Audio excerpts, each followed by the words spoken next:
Very good. How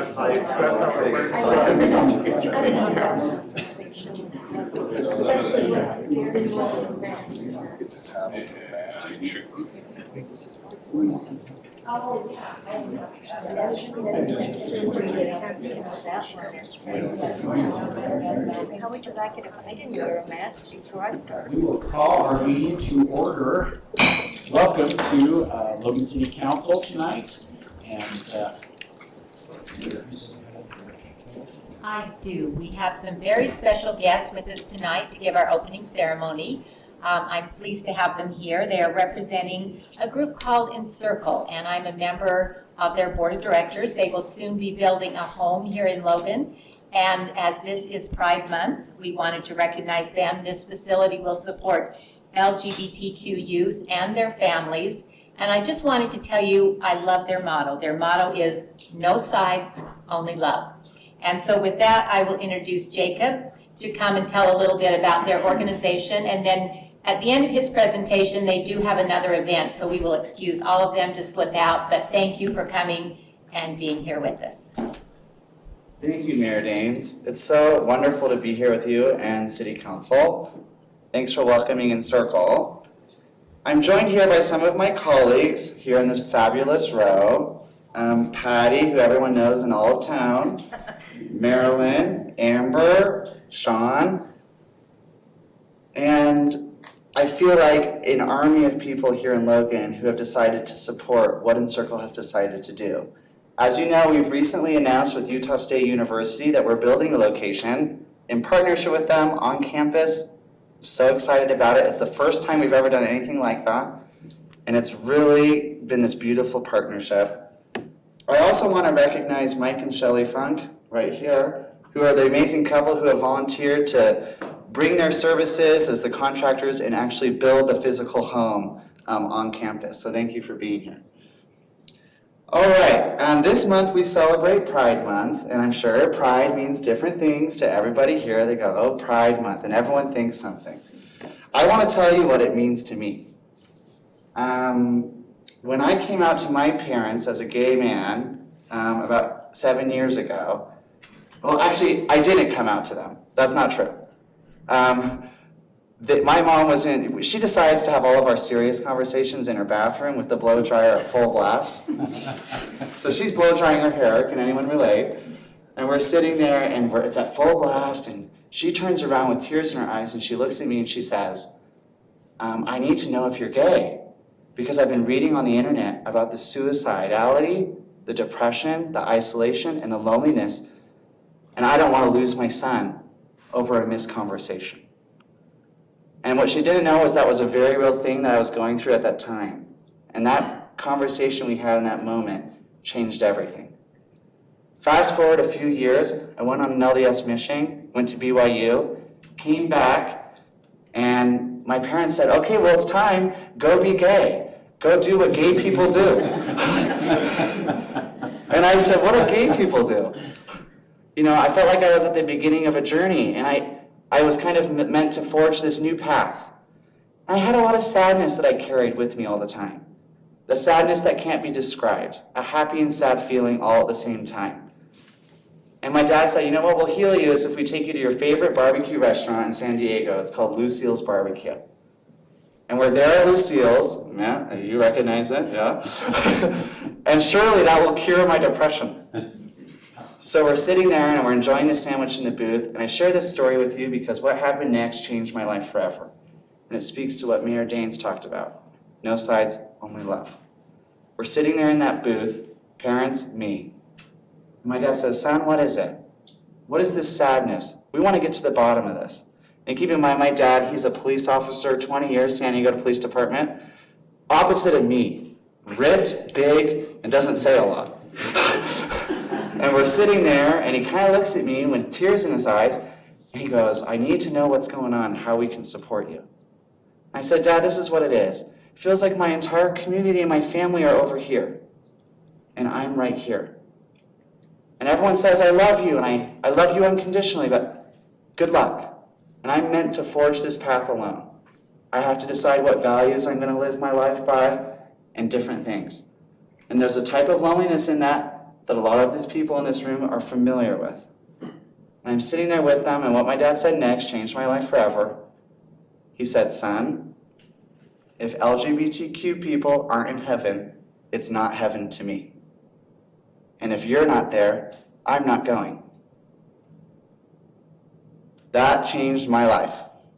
From that moment on, I felt like I had mom and dad in my corner. Every LGBTQ person deserves a champion. Somebody who will walk the path with them and be in their corner no matter what. That's what we're going to do at Encircle here in Logan. With the powerful message of no sides, only love, we're going to bring people together, unite communities, and remind every LGBTQ person in the county and the city that they have champions. That's what pride means to me. Thank you for welcoming Encircle here today.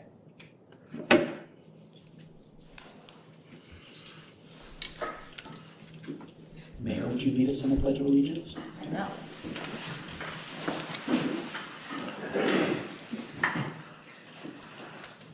I pledge allegiance to the flag of the United States of America and to the republic for which it stands, one nation under God, indivisible, with liberty and justice for all. Josh, thanks so much for sharing that with us as you head out the door. Thank you. Thank you. Thanks, Wow, Pat. wonderful. What a great start to our meeting. It helps you remember what's important. All right, I will take a motion to approve the minutes and the agenda. I would move acceptance of the minutes and approval of tonight's agenda. One second. Thank you. It's been moved and seconded. Thank you. All those in favor, please say aye. Aye. Any opposed? Minutes and approved. Our regular meeting schedule is the first and third Tuesdays at 5:30, and our next meeting will be on July 20th. Our meeting on the 6th has been canceled for the first meeting of July, so just be aware of that. All right, questions and comments for the mayor and council. Anyone wishing to comment on any item that is not otherwise on the agenda may address us for the record. Comments should be limited to not more than 3 minutes unless I decide otherwise. Well, that's what it says right here. I'm just kind of like following along. Unless the chair, I didn't want to say unless the chair. I want to talk about myself in third person. So. Got it. The royal we. Yeah, the royal we, yes. So if you would like to make a comment or have a question, now is your opportunity. Please state your name and where you're from before, and make sure you've signed in also. I'll make sure and sign in. My name is Frank Stewart. I'm representing the Logan City School Board this evening. I'm a Logan City resident, lifelong. And we try to collaborate as a board, and I don't know how well we do that in certain circumstances, but on behalf of my fellow board members with Logan City School District, we wanted to just say thank you for all of the support that we received for our graduation ceremonies. The businesses downtown just do an extraordinary job celebrating our senior students. And of course, putting up our flags and doing a whole bunch of different things. But such a neat opportunity and very unique opportunity for us here in the Logan City School District. So thank you for all of your support. It's a lot of fun, Frank. Thanks for letting us participate. And it's been kind of exciting to see the changes that you've made with the graduation process and everything that's been happening with the school. So let's walk out. Everybody's walking out on you. We should talk about the royal. So I do want to say that I really appreciated the superintendent's letter to us this week. So I think that was really nice. Yeah, it was a really nice summary of what's been going on. Did you hear that comment, Frank, that? No, you did. This way, you were the second person who walked out on Mark while he was talking. Thank you for saying About signing, yeah, thank you for. I better say Yeah, that. but Frank Thank still you. feels, Right, you might Frank still repeat your sends the comment. letter. Yes, Yeah, just thank Frank for the nice update. Absolutely. yeah. Since everyone's just ignoring me tonight. Did you say something? All right. Are there any other comments? Would you like? I'm gonna. Dr. Yost, are you going to say that? I am a member of the Wilson Neighborhood Council Steering Committee. And as I just notified you, we are having a tree planting in Merlin Olsen Central Park Thursday at 6 to 7. After the tree planting, we have refreshments. So we'd like to invite anybody to come who would like to. We are planting this linden tree as per the request from the city itself, but we are purchasing it.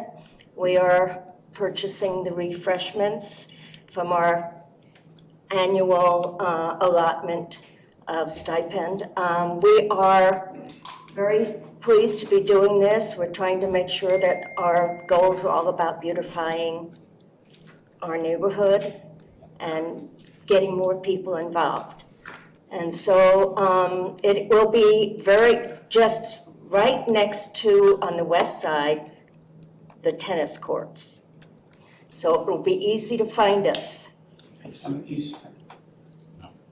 No. The tennis court's on the east side, the trees on the west side of the tennis courts. Trees on the west side. Yes. There's some What important time? shade. 6 p.m. to 7 p.m. Thanks for sharing that with us. And I will not be one digging. She'll be there for moral support. I'll be there to collect comments and names and just, moral support and clap. Sounds like a great activity. Thank you so much for the invitation. We appreciate that. It's a great opportunity to improve our parks. No mayor staff reports today. No, we'll just be approving the budgets we've worked on for months, so. Thank you. Vice Chair Simmons, anything to update us on the Planning Commission? Last week's planning commission had 3 items. There's a new daycare that will have 16 students that's on East Center Street. The compost facility passed 6-0, so that is a go.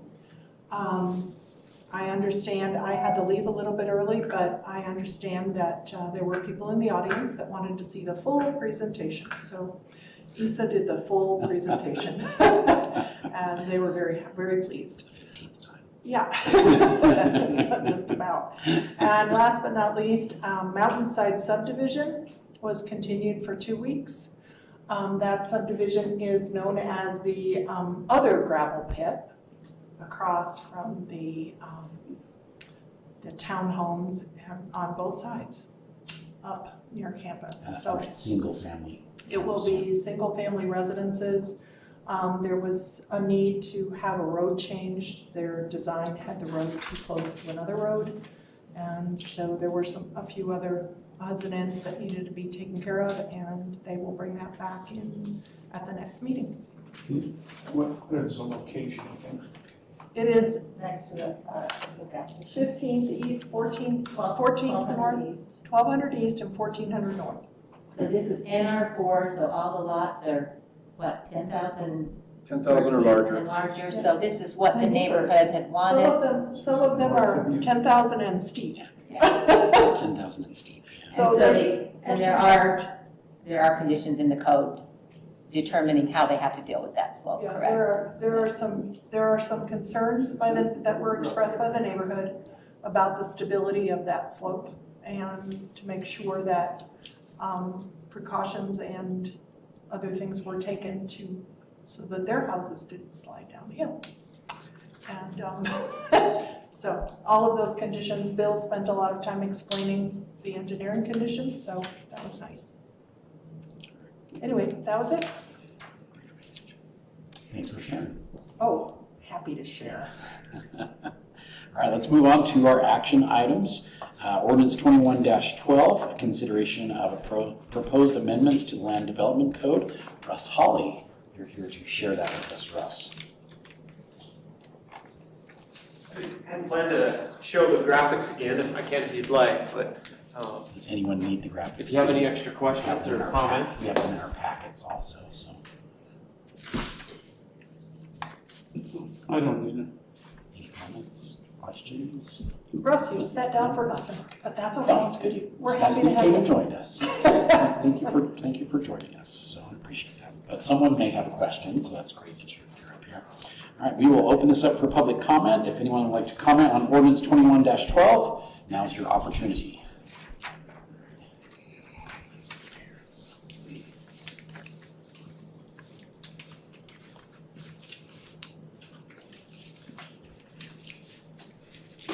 You'll share your name and where you live. Tony Nelson. Well, I swore I'd step away from this. This one's a hard one. And don't take my comments harsh. I didn't want to call every one of you and bore you with my thoughts. But I own 2 properties right across the street from this on 1305 North and 1325 North. I have a problem. Everyone that knows me about how serious I take a zone change. To me, this is not an adjustment, it's a zone change. The industrial service means these firms engaging in the repair of servicing of industrial, business, or consumer machinery, equipment, products, or byproducts. Firms that service consumer goods do so by mainly providing centralized services for separate retail outlets. Contractors, building maintenance services, other similar uses performed off-site. Few customers, especially the general public, come to the site. That's right out of the LDC. Examples given: contractor supply with outdoor storage, industrial machinery sales, blah, blah, blah. Okay? 1710-130. The industrial designation supports employment and production uses with related offices, services, and storage. Industrial developments will have large, well-designed buildings, attractive landscaping, particularly where viewed from public roads. Industrial uses are not intended for residential development. It lists 18 business-related suggestions for this area. Nothing even remotely resembles a big box store, let alone a conditional use permit with a suggestion to grant the use.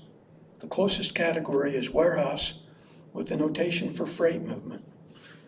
When I was on the Planning Commission, we talked about Project 2106. It was housing on 12th West and 1400 North. Craig Winder, Conley Krebs, mixed residential medium housing project. Was recommended denial by city staff, denied by the Planning Commission and the City Council, mainly because it didn't fit in the industrial zone. And I get how housing and this are different, but they still didn't fit in the industrial zone, in my opinion. That's all you're getting is my opinion. Then the Blue Springs Business Project approved. It's the exact same development. You guys all know that. I voted for this project. However, on page 3 in the parking requirements, the bottom paragraph, and I quote, "As conditioned with Planning Commission determining the location of the parking lots, the project meets the standards in the LDC. Recommended findings for approval, numbers 2, 3, and 4. Number 2, LDC authorizes the Planning Commission to make design adjustments not associated with numerical standards, requires if they are constant with the surrounding area, and they can do that if they do not compromise future approvals. The large-scale semi-truck loading docks and circulation conflict with automobile parking was adjusted for this reason, with that semi-loading being pushed to the west. Number 4, the allowance of the parking lot will not compromise neighborhood characteristics in this area for large-scale shipping and warehouse projects. Stated large-scale shipping and warehouse projects, not large-scale shopping. The adjustments made previously on this project came before the proposal specific to this exact area. Decisions have been made, the buildings are built, and this is the way the zone is. When the project is proposed, it's geared toward industrial warehousing. I sat on the Planning Commission for over 5 years and listened repeatedly to city and staff explain how zoning was in place for a reason. Zoning changes were not to be taken lightly. Zoning changes were not often granted. The current Planning Commission was split 2-2 on their decision regarding this matter. The Blue Springs project was established long before tonight, and this is not a minor adjustment to the code. It's a spot zone change, and I don't think it would ever be considered if it was the common citizen instead of a corporate giant. And I'm sorry these comments come in late. I would have gone to Planning Commission. I had no idea that this change to the industrial zone was a precursor to Costco. I ask, what is the future plan of the industrial zone if this passes? What next? Seriously, are we gonna stop with housing? Okay, housing's out, but where are we with other projects? And I'm a big fan of Costco. Never been in one, but I don't care if Costco comes or not. But my point is, where's our industrial zone gonna be? Is it gonna be a mix of everything? A conditional use permit? I don't know exactly how they work. It's my understanding that a conditional use permit is granted. It's a trial basis. If this works, great. If it doesn't work, then what? We adjust it? Seriously, how are we gonna adjust a conditional use permit with Costco here? I can see it if it's my daycare, if my hair salon's causing problems with my neighbors. Yeah, give Tony an order. Can't do it, you're parking in your neighbor's driveway. How are you gonna stop that? And I don't believe in the summary, and Russ, I think dearly of you. So don't take this personally, but I do not believe that it will divert traffic off of Main Street. And I have those two businesses down there, and 10th West is ridiculous. And I invite all of you to come down between 7 and 9 in the morning and 3 to 5 at night. And it just, I agree, get the semis out of Logan off of Main Street, let them come down here, great.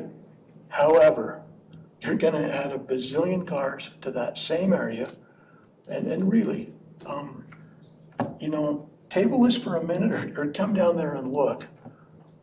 But that area, 50 miles an hour suggested speed limit, and it's 70, truly. And if you can think you're gonna hit the light, you just keep going. Yesterday, somebody had something happen, I don't know what, pulled out on 1800 North, and it killed them. It's not 20 miles an hour on Cache Valley Boulevard where you'll get in a fender bender, you might total your car. It is like pulling out onto the freeway. So in closing, concrete blocks, metal siding, lots of asphalt, fast food restaurants, national chain discount stores did not give Logan its charm. Never did, and it never will. And I hope you think long and hard. I can see the writing. There'll be no hard feelings however this goes.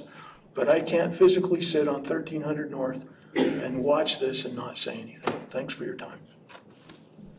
Thank you, Tony.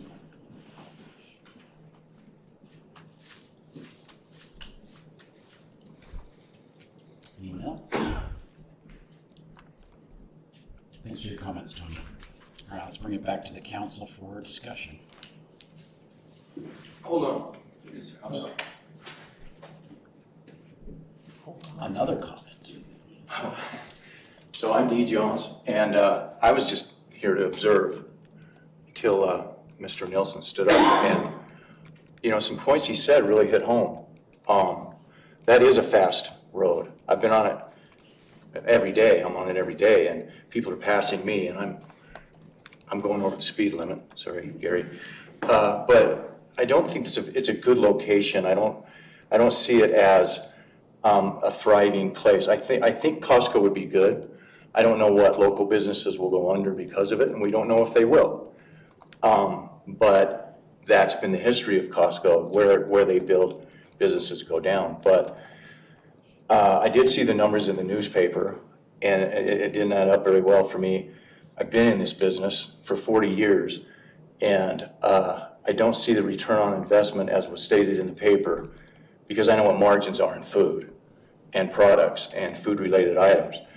Also, what he said about, I guess the location I questioned from the very beginning, but I was giving you guys the benefit of the doubt. But he pointed out some really good items, And also, I just, the incentives that I read, and I don't know if they were true, but it's in the paper, I'm wondering why we're giving incentives to a top 10, 500 Forbes company, when you know they were coming here eventually.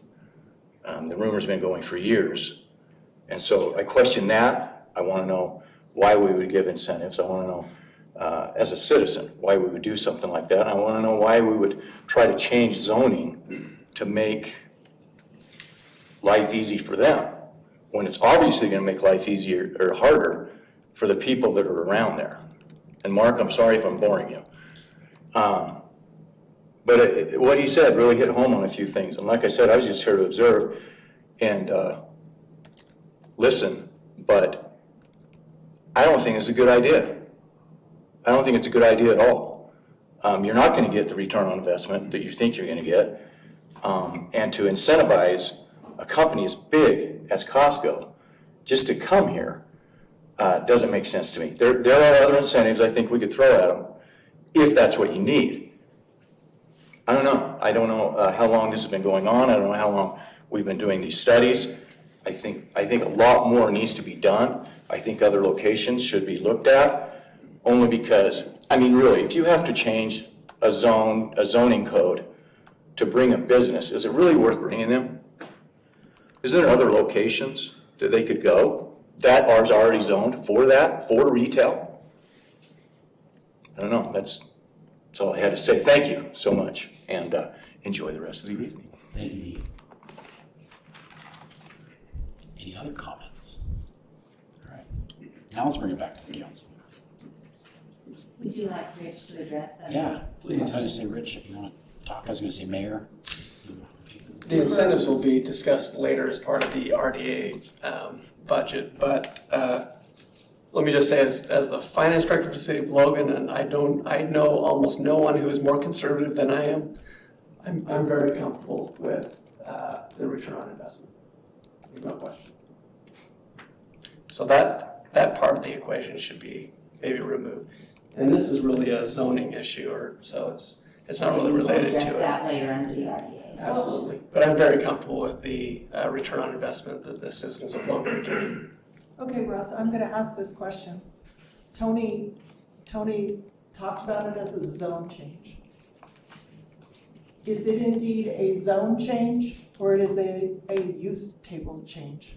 It is not a zone change. It is not a spot zone. It is a use table change. So the allowed uses within the industrial park zone currently does not allow big box, general sales, and banks. This proposal in front of you tonight proposes to change that to conditionally allow big boxes, general sales, and banks. And I understand that Planning Commission's reluctance centered on the bank issue. Is that correct? The Planning Commission did question the bank. Yes, that is correct. But I think that, I respect Tony a great deal, and he knows that. And I understand the angst involved in all of this, and I also feel like we're not giving away the industrial zone, we're just adding a use. But I did question the bank part all along. I thought banks were weird to add. So that's my say of my piece. But I do think that this is it's difficult in the city of Logan to find an assembled piece of property that could accommodate this type of use. And I believe that Blue Springs has worked very hard to make this happen. And it is Blue Springs that is requesting the help on the road, not Costco. So anyway, that's my 2 cents.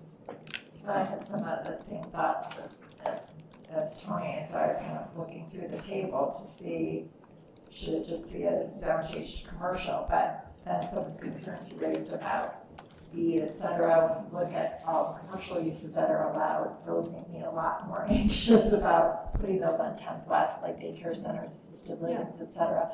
So, yeah, I guess it feels spot zoney, even if it's not, even if it's a table change, but it does feel like that in some ways, but I agree, it's hard to assemble a property.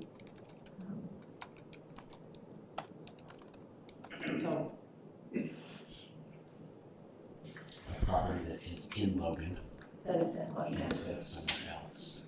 and off Main Street. I don't know, the bank, that doesn't bother me too much. I go through the industrial section of Salt Lake and some of the other ones in Davis, Weaver, other counties, and they have much larger industrial sections. Well, there's thousands, tens of thousands of people that work in those.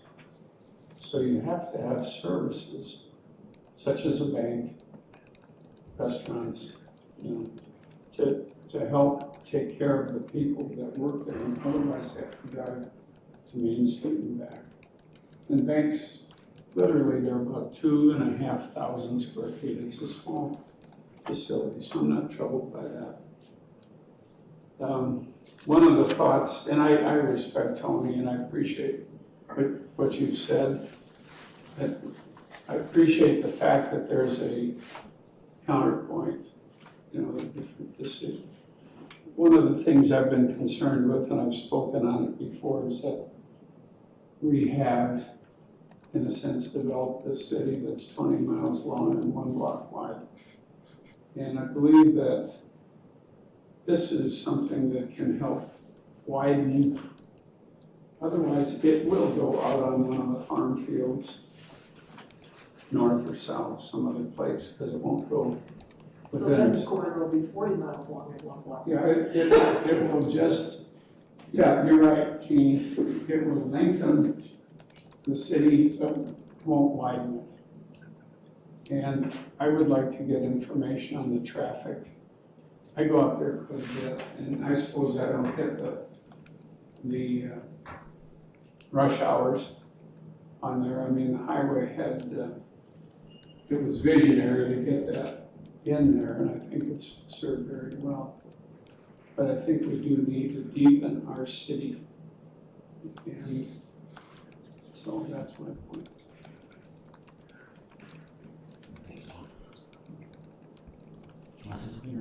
Yeah, I'd just like to add that one of the reasons why I support this is I like to think that we're removing obstacles for business development. So I also hear your thoughts, and but in this case, I feel positive about this change. Thank you. Brought up some good points, Tony, for sure. It's thought-provoking. I'm open for a motion. I would also just like to point out, we did receive two emails from people in Thank you. support of Thank you for bringing that this up. change from 2 citizens, so. I saw one that was a supportive, Dorothy Rackley and Ben Johnson. both supportive. Yeah. Thanks for bringing that up, Andy.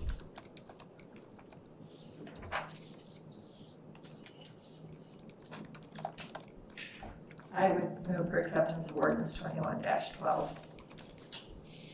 I'll second the motion. All right, ordinance 21-12 has been moved and seconded. All those in favor, please say aye. Aye. Aye. Any opposed? Ordinance passes. Thank you both for your comments. Appreciate it. All right. Resolution 21-32, budget adjustment, appropriating some money. Rich? This is a request to appropriate $11,000 for increased part-time wages and credit card fees at the golf course, and a request to appropriate $5,000 for a grant at the Parks and Rec after-school program. The golf course increase is supported by increased revenue. We're just trying to make sure we don't exceed the budget. And the grant is, we get those periodically. A portion of it will be spent in this year, unfortunately, because our fiscal year hits right in the middle. We'll spend a portion this year and a portion in the next fiscal year. So you're gonna do a carry forward. You'll see this again. Yeah. Just a few months. Yep. Anything else, Rich? This is after school at Logan Olson. That's what these ones are. Am I looking at the right one? Golf course and the after-school program. I think There's more than one park. Russ, how many parks do we have the after-school programs at in the summer? In the summer, it's 3. Well, I think is this one for the summer or is this just? No, this is the other one. We have Is two that for after school Bridget? today. Is it for Bridger one? Yeah. During the school year, we're at 6 locations, all 6 elementary schools.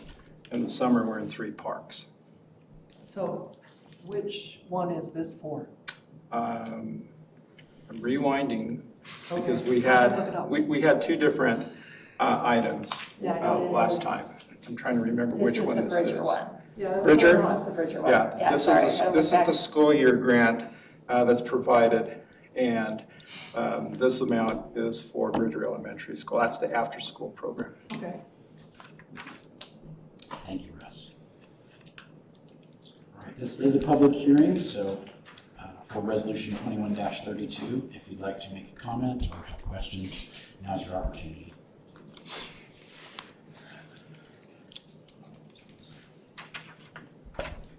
My New Year's resolution was to be more positive. I'm Gail B. Yost. I live in Logan on First East. It's very important that we have places for kids to go after school, if both parents or a single parent happens to be working, a place that is safe, and a place that will keep them involved so that they won't get bored and kind of trail off somewhere else, because kids do that. And if you've worked with kids as long as I have, I still have a 69-year-old kid at home, but that's another story. And he knows I love him because he is a 69-year-old kid and he makes me laugh. But when a kid wanders off or has to go and go to a house after school that is his to live in, or he or she lives in that house, but they have to have a key to get in because nobody else is going to be there for several hours. That's scary. Those kids not only could get in trouble on their own, but predators could come after them. And we've seen a lot more predators in this last few years. We need to make sure that the kids are secure after school and during the summer. There are families that parents are just not home. And we need to make sure, whether or not we like that idea that parents are not home, we have to protect the kids because they're in the future and they're going to be deciding later on whether or not to protect us when we're too old and feeble to know what they're doing. So it's important to protect our future. Thank you, Dr. Yost. If there's no other comments, let's bring it back to the council for action. I move we approve resolution 21-32. I'll second. Resolution 21-32 has been moved and seconded. All those in favor, please say aye. Aye. Any opposed? Resolution passes. Next public hearing is Resolution 21-33, another budget adjustment, which... So this one, unfortunately, we were unable to workshop, so this is the first year seeing it, but this is a reimbursement of police overtime shifts, something we do regularly throughout the year. This is just the last one as the budget closes. So just a request to appropriate $12,129 for police overtime shifts that have occurred in this last quarter. Any questions for Rich? No, that was pretty straightforward. I thought I'd ask. This is a public hearing. If you'd like to comment on Resolution 21-33, now is your opportunity. Chief, did you want to say something about that? Not unless you get a chance. Let's have a chance if you like. All right, there's no comments forthcoming. Let's bring it back to the council for action. I'll move approval of resolution 2133. I'll second that. Resolution 21-33 has been moved and seconded. All those in favor, please say aye. Aye. Any opposed? Resolution passes. Resolution 21-29, consideration of a proposed resolution approving a telecommunications franchise agreement between the City of Logan and First Digital Telecom. Bill.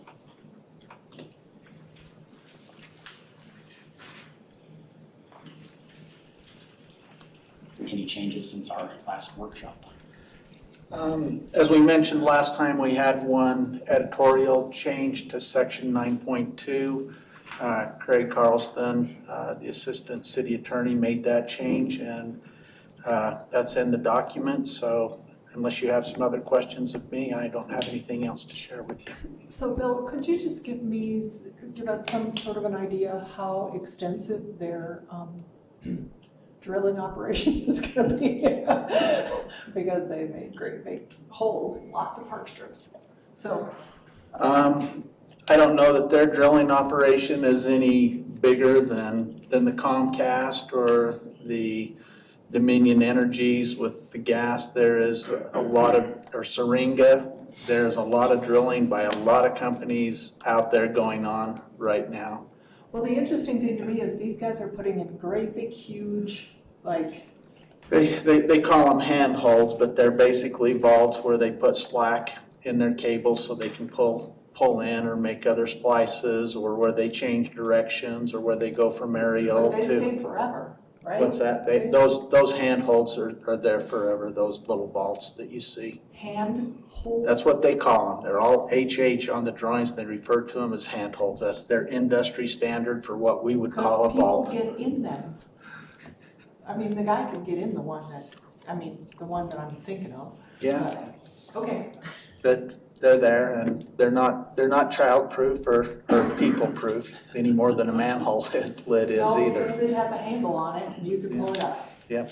So, and who's liable if somebody gets hurt doing just that? They are. Okay. That's in the franchise agreement. We've got an indemnification agreement. Okay, thank you. That's what we changed, right, was to Yeah. clarify that language, 9.2, the indemnification. Thank you, Bill. This is a public hearing. If you would like to comment on Resolution 21-29, now is your opportunity.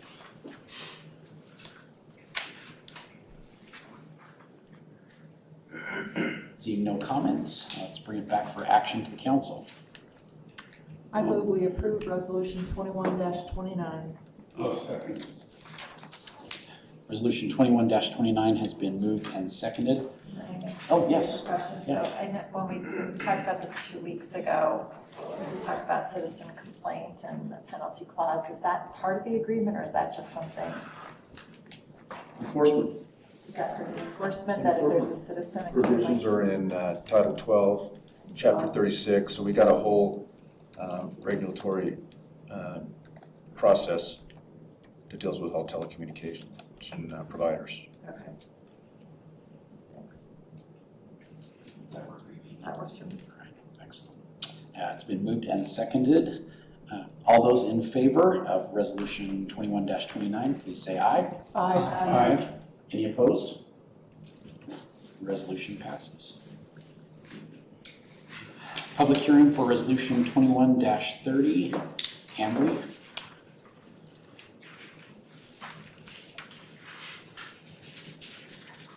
All right, my turn. So you have 2130, so that's just the proposal that we do annually for the approving of member contributions to the Utah retirement system. Do you want any further explanation on it? Does anybody need any? Explanation. You workshopped it very well last time. We'll open this up for public comment. Resolution 21-30, if you'd like to make a comment, now's your opportunity.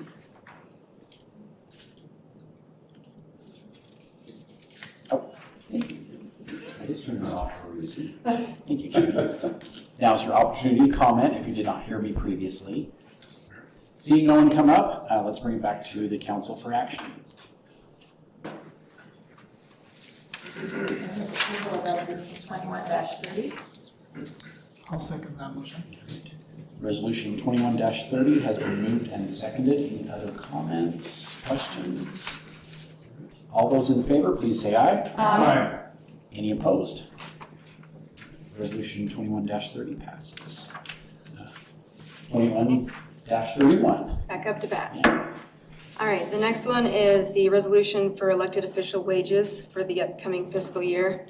So we had proposed increasing the mayor salary to $102,452 with the $6,000 car allowance, as well as council for $16,074 annually, and then a $300 car allowance. What were we before? So currently, right now, you're at, I want to say 15,000. 3% less. Yeah, the Yeah, recommendation was around that it 15,000. 16 already.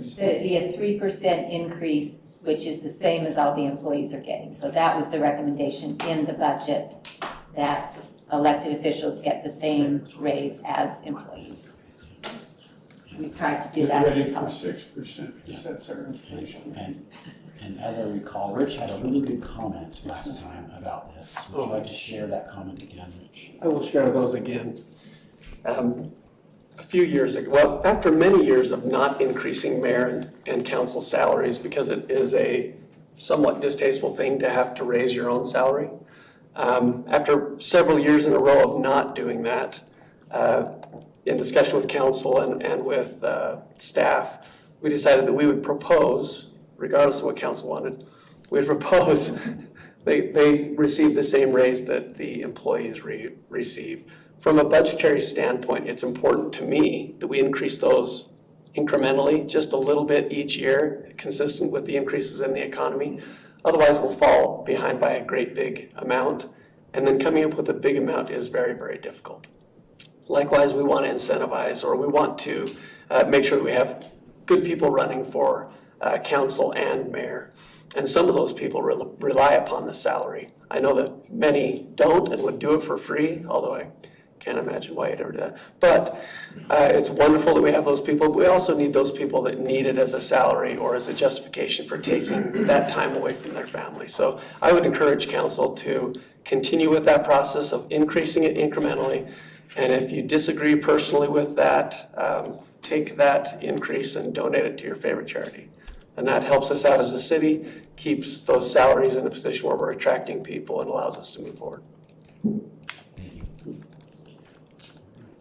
This is a public hearing. Did you have anything? Oh, and just to top off with what Rich said, so it was almost 10 years by the time that you guys had taken a wage increase till when we started back in 2018. So that's why we've dropped back or been behind for so long. This is a public hearing. If you'd like to comment on Resolution 21-31, now is your opportunity. Thanks. Dr. Yossi, go for it. Thanks for your support. All right, let's bring this back to the council for action. I move we approve Resolution 21-31. I'll second the motion. Resolution's been moved and seconded. All those in favor, please say aye. Aye. Aye. Those opposed, you're going to abstain. Motion passes.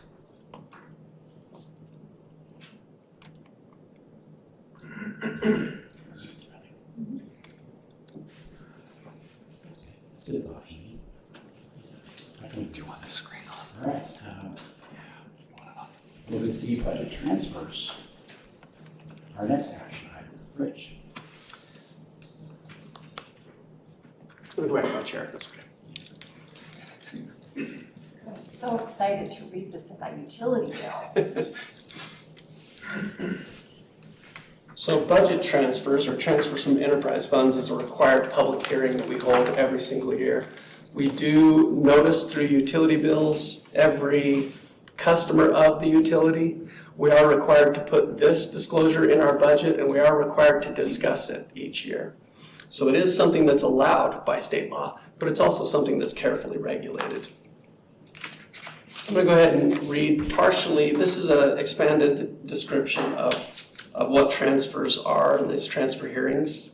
It is expanded a little bit from the required disclosure. Oh, by the way, we're also required to disclose it twice each year. Once before we do it in the budget and have this discussion, and then after we do it, we're supposed to disclose it again. So we'll send more of these announcements to citizens. It confuses them and I get telephone calls, but that's okay.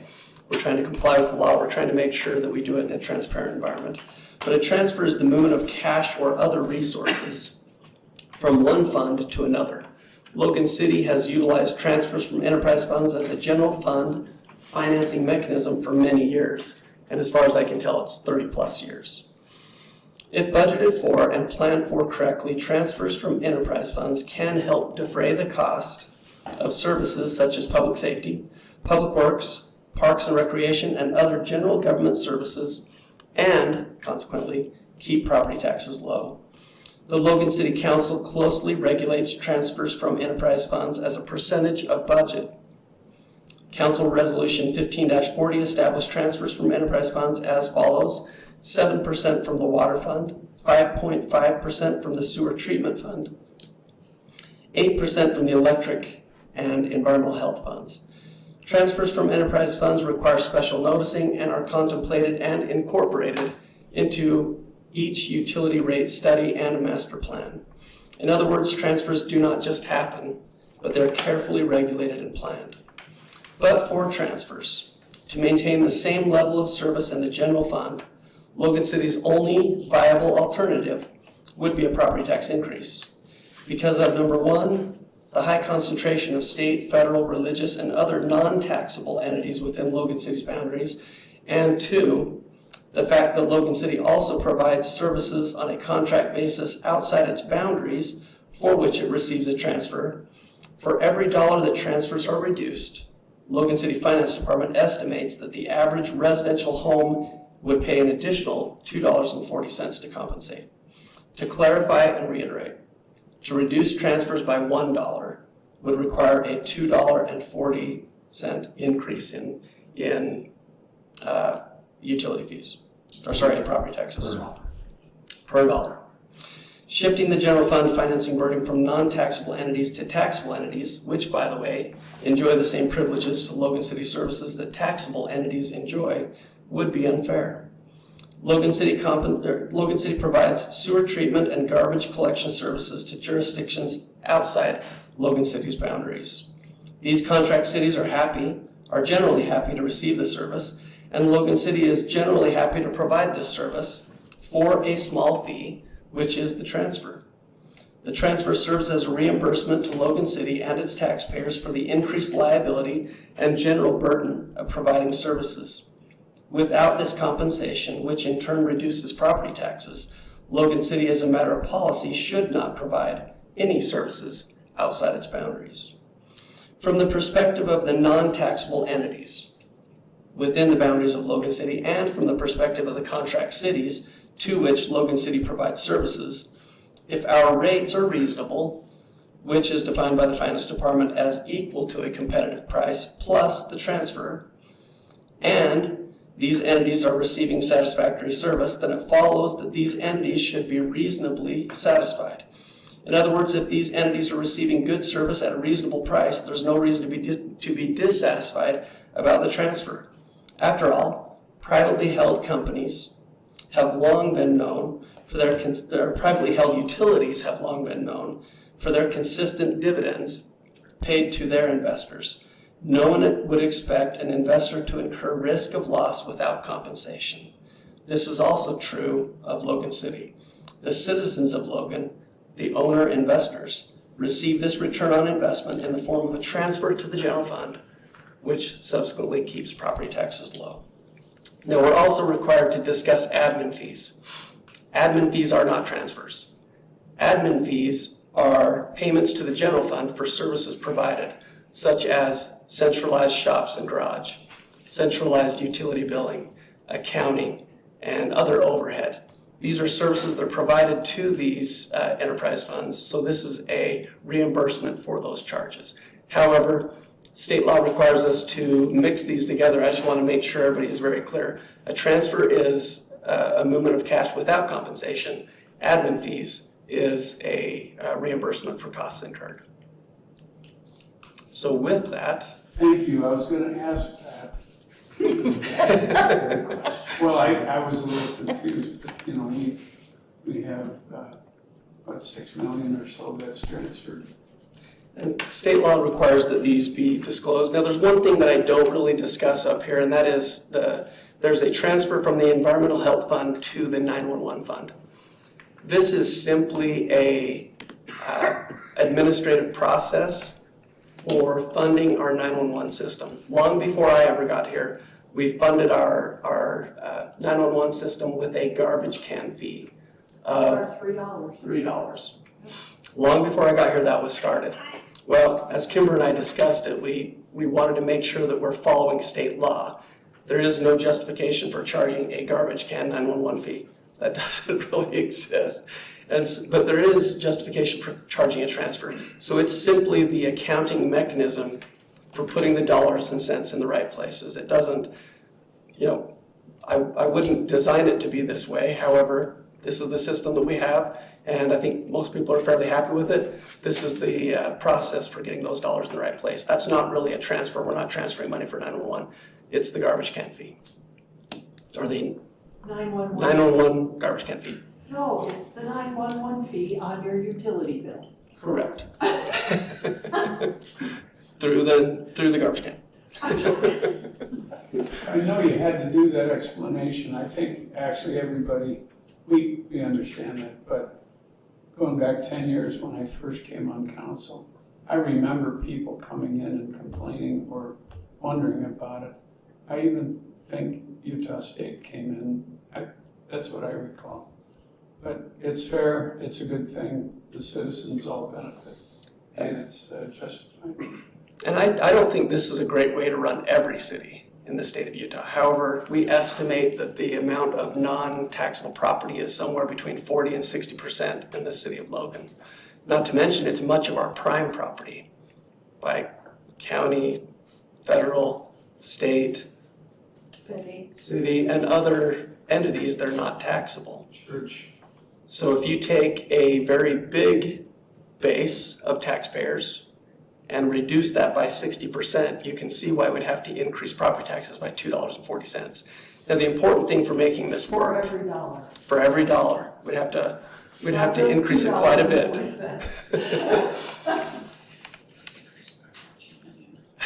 But thank you, Rich. Yeah. Amen. Any other questions for Rich before we open this up for comments? I'm only going to say Providence had the highest property tax increase in the state last year, and I am certain that it is due to the fact that they have services they had to pay for, and they had to put it all onto the property owners. So. No, it is worth just mentioning one more thing, because you could say, well, let's just cut, rather than, so eliminate the transfer and just cut. The magnitude of that cut is why I say it's not viable. It's $5.9 million. That's the equivalent of most of our police department, or an alternative, most of our fire department, which again is not very, or we could cut our entire Parks and Rec department plus the finance department. So that's the magnitude of the cut we're talking. It's not viable. Rich, there are no transfers from EMS because it is such a new fund, is that correct? That's correct, and more than likely we will not have transfers from that fund. We don't transfer from our stormwater fund either. It's too new of a fund as well. Okay. Question.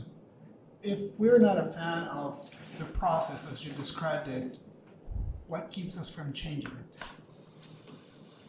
For which item are you? The 911?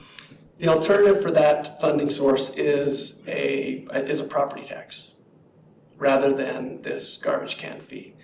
And we've known that for some time. It's just, and at some point we will have to transition to that. At some point we probably will have a 911 district, and possibly it'll have its own taxing power.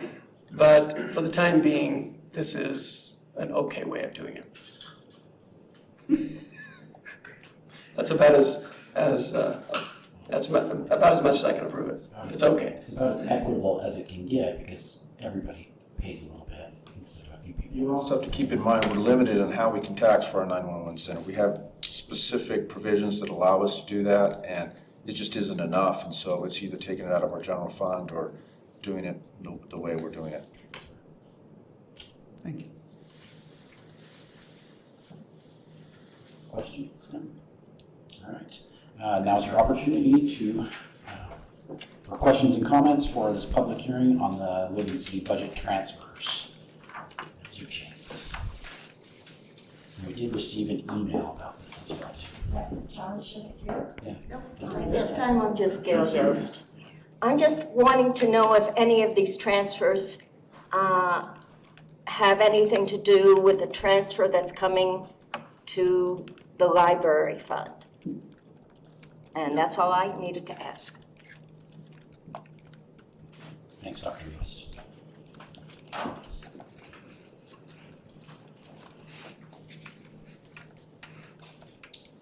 And we did receive your email. Thank you. Oh, good. Thank you. Thank you, Mayor, Council. John Shivik with Logan. So I first also have to thank you, especially Mayor. If you listened to my email, you all actually, you're not going to hear the end of me either, probably. And Rich has also been really good. We've gone back and forth a lot. You didn't take a lot of my edits to your paper, I noticed, but I do appreciate the conversation. And what I want to ask about, I want to get a feel for. This is not just a general whine, but this is sort of a testing the waters. I'm feeling a little concerned about the way this is going. I completely understand the property tax issue. I completely understand this method of bringing in the revenue. Makes sense. It's okay. I'm a little concerned though because it does sort of slip in hidden. It is a tax as a way to get around the property tax issue. It still functions as a tax, but I'm okay with that. I like the services. I like all the stuff that we're doing here. That's fine. The worry that I have is when I go and I graphed out for you my utility bills for the last several years. And then, when I see a 30% increase in 5 years, I'm kind of wondering, okay, every time this has come up in previous meetings, there's a reason for it. Okay, I get it. But then it's sort of I worry that it's this under the table, addictive sort of thing that is getting slipped in and not freaking people out by seeing it. So where you are now, I'm not against this resolution or doing this transfer now, but I just want to kind of send up a little sign to the council, the mayor saying, let's not kind of just keep on injecting this thing forever. I do have a little concern with fairness of it in that by setting everything up on fees, this tax is a regressive tax. I've got a little 300 square foot apartment in my house. That person has to pay, $90 a month without even turning on a light switch, without turning on water, anything. I suck that up. I've been doing that all along to share all that kind of stuff. So my house is $180 a month is what my utility bill. The 911 is $6, not $3 for me. All those things are double because that's the way it was taken care of. Part of it, I get it, but it's gotten to the point with the flat fees instead of use. I just hope the council or Rich or whoever going forward would consider if we have to keep on doing this stuff, taxing someone in a 300 square foot apartment the same as somebody that lives in a 3,000 square foot house is regressive and wrong. And at least a property tax with all its problems, at least it's proportional. So my concern is not with the setup of this, but it's with how everything's put into flat fees instead of any kind of a use, which accounts for the size of the family using the garbage bin, et cetera. So. Yeah, and then in summary, so what it turns out to me, the extra $2,175 a year I'm paying for utilities without even using any electricity sure feels like property tax to me, and it actually is more than my property tax. So I'd love to hear your discussion on that. Thank you very much, I appreciate it. Thank you, John. Very valid. Any other comments? I feel your pain, John. I paid for a year with no occupant.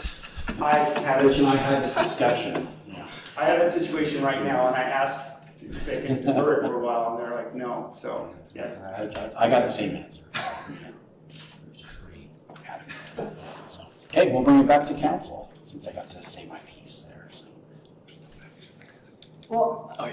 I was under the impression in terms of flat fees, especially with electricity, that we raised the flat fee and lowered the per kilowatt hour charge.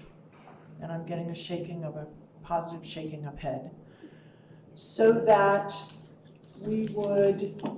it would be more fair to everyone who uses electricity, including those with solar panels. So that it wouldn't be that fewer people in the city were paying more to support the utility than everyone. I don't know, I didn't want to say everyone, but, and I do understand that it is more expensive than it used to be, but I also understand that the concept of the flat fee was, especially in electricity, was offset completely by a reduction in rate structure. So. Is a lot of that 30% rich from the water treatment facility also? Almost all of it, I would imagine. It just depends over the time period. Over the last 6 years, 5 years, we've raised it 10% per year, compounding. And that's simply because we have to pay for a $150 million plant. Some of the, and that, you know, that sewer is a flat fee for residential. And so that's why they see it. Also, we raised garbage fees 17% 2 years ago, I believe. And that was to fund the new landfill and all of the costs associated with moving from our current landfill and closing it to the new one. But the garbage costs were across the county for every person who uses Logan City's garbage collection service. Absolutely, but these are part of what the flat fees are for our utilities as well. And so, and then also we increased water. It's probably 4 years ago, I think we increased water 30% and then 3% per year. Yeah, some of these were very large increases. A few of them had to do with specific projects. The water one was simply, you know, it's kind of like not raising council and mayor salaries. We hadn't done it for so long. We had to do this huge one just to catch up. You know, we probably, as a city, need to stay on top of these. We do need to raise them a little bit because the cost of service goes up every year. But I also think as a city, we do need to do everything we can to tighten our belt at every opportunity we can. I know that many of the managers, or all of our managers, are cognizant of that. But, you know, after some of these projects that we've accomplished, I think we need to try to see internal where we can find efficiencies and try to gain those. But I think the public has to accept that as cost of living goes up, so do the costs of providing government services. But we should hopefully not exceed that same factor of increase. The water increase largely was the tank that's being put up on the East Bench. Which we are doing out of pocket, which is kind of paying that for it. And it was required by the state. That was another state requirement as well. And so was the sewage treatment plant was required by the state. And the feds. Yep. So. Hard to get around those. Cost of regulation is an issue for us all. But also we have aging infrastructure throughout the whole city, and that's one of our challenges too, is replacing that aging infrastructure costs money, and also building new infrastructure as we grow. And there are impact fees that help with that, but a lot of replacing aging infrastructure, you may not see it under the streets. It's kind of one of those painful things you have to do, and it's expensive, but it's important that we keep working on that. When they were doing the water lines in front of my store on Center Street, they were poking holes in the pipe with a shovel. That's not good. Yeah, that's how old it was. So. We will be reviewing flat fees in general. It's not just the residential ones, but we are going to be reviewing commercial and how some of these are administered. And I don't think it would be a bad thing for us to look at it and see if we're bringing in the right mix. From my perspective, I do think having flat fees play a role in our rate structure is smart. It reduces the amount of volatility that we can experience. A year like this where we're going to be possibly conserving water, that can really wreak havoc on a municipal utility like ours. Having a flat fee as a portion of that does help, but I think it could be something that we review as part of our next rate study and just say, are we at the right place? Are we at the right mixture? What is that line that we draw where we bring in a certain amount of flat fees? What's the next rate study? Yeah, that's my question. Well, we'd have to review them for each one, but in the next year or two, we're going to have to review water and sewer, and electric. Yeah, is that kind of a rolling review? Yeah, and the water rates, our increases expired, and so we'll have to adopt a new water schedule. Electric, we changed how we were doing it, but we did not raise rates, and that was 2 years ago. So both of those are up, and within the next year or so, we need to review those, and then we need to move on to garbage as well, and just make sure we're watching those carefully. This whole thing is another argument for why we need infill rather than expansion, rather than building new infrastructure out so we can put more revenue applied to each unit of utility. We're gonna be narrow and long then. It's what? We're gonna be narrow and long. Any other questions for Rich? Any other comments? Okay, thank you for your explanation, Rich. Hope that helped, John. Thanks for coming. Nothing to vote on, so here we go. Next public hearing is for Resolution 21-34, proposed resolution for approving certified property tax rate. Which is the same. Yeah, does not change. Yeah, so it is kind of confusing how they calculate this. It does actually go down as rates or as values go up. But in our case for this year, we're adopting what is called the certified tax rate. The tax rate that is calculated by the state and the county to give us the same amount of money we received in the prior year. In other words, we are not raising taxes. So that's our anticipation for this year, and ask that council approve that. This is a public hearing. If you'd like to comment on Resolution 21-34, now is your opportunity.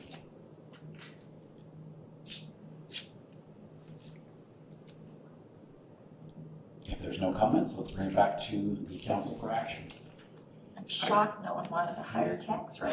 Well, I'd be pleased to propose that we accept a resolution 2134 that has not a tax rate increase. I'll second that. Any discussion? All those in favor of Resolution 21-34, please say aye. Aye. Any opposed? All right, our resolution passes.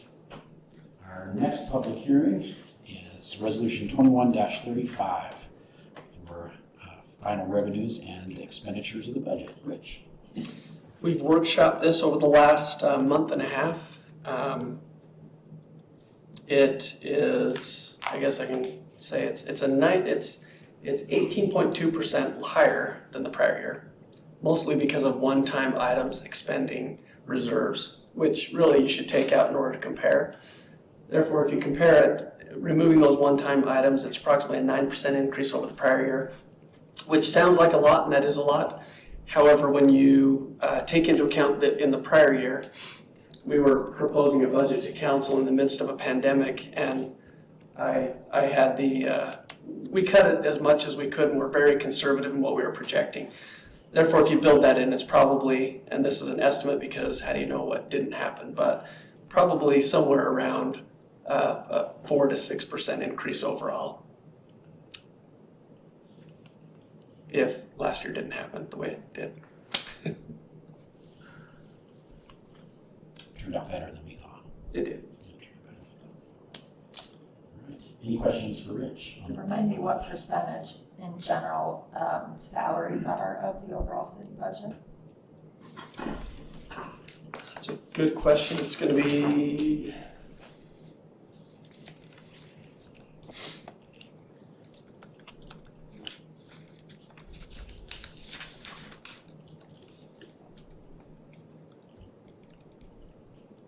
skewed downward by a few of our funds, but salary costs are 45.9 million of the overall 196.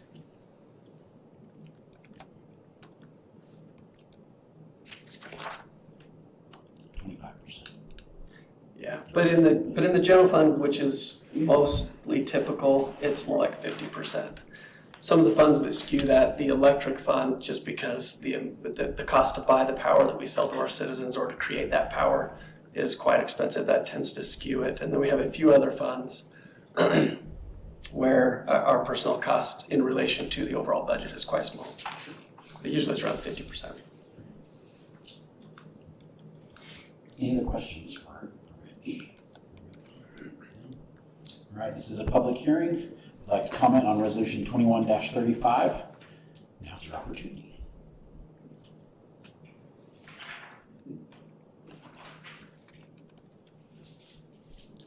If you want to comment on it, you have to have read the whole thing.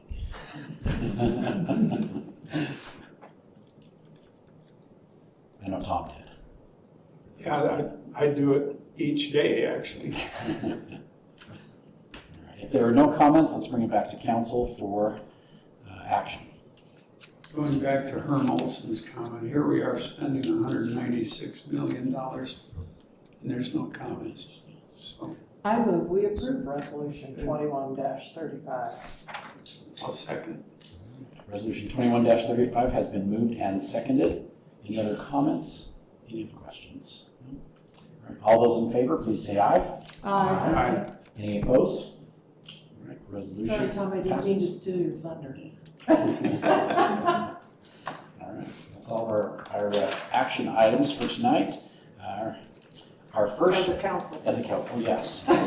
Our first workshop item has been rescheduled or withdrawn. And so we will move on to our second, Resolution 21-38. Withdrawn permanently. Withdrawn permanently is what we understand, yes. Mark Montgomery.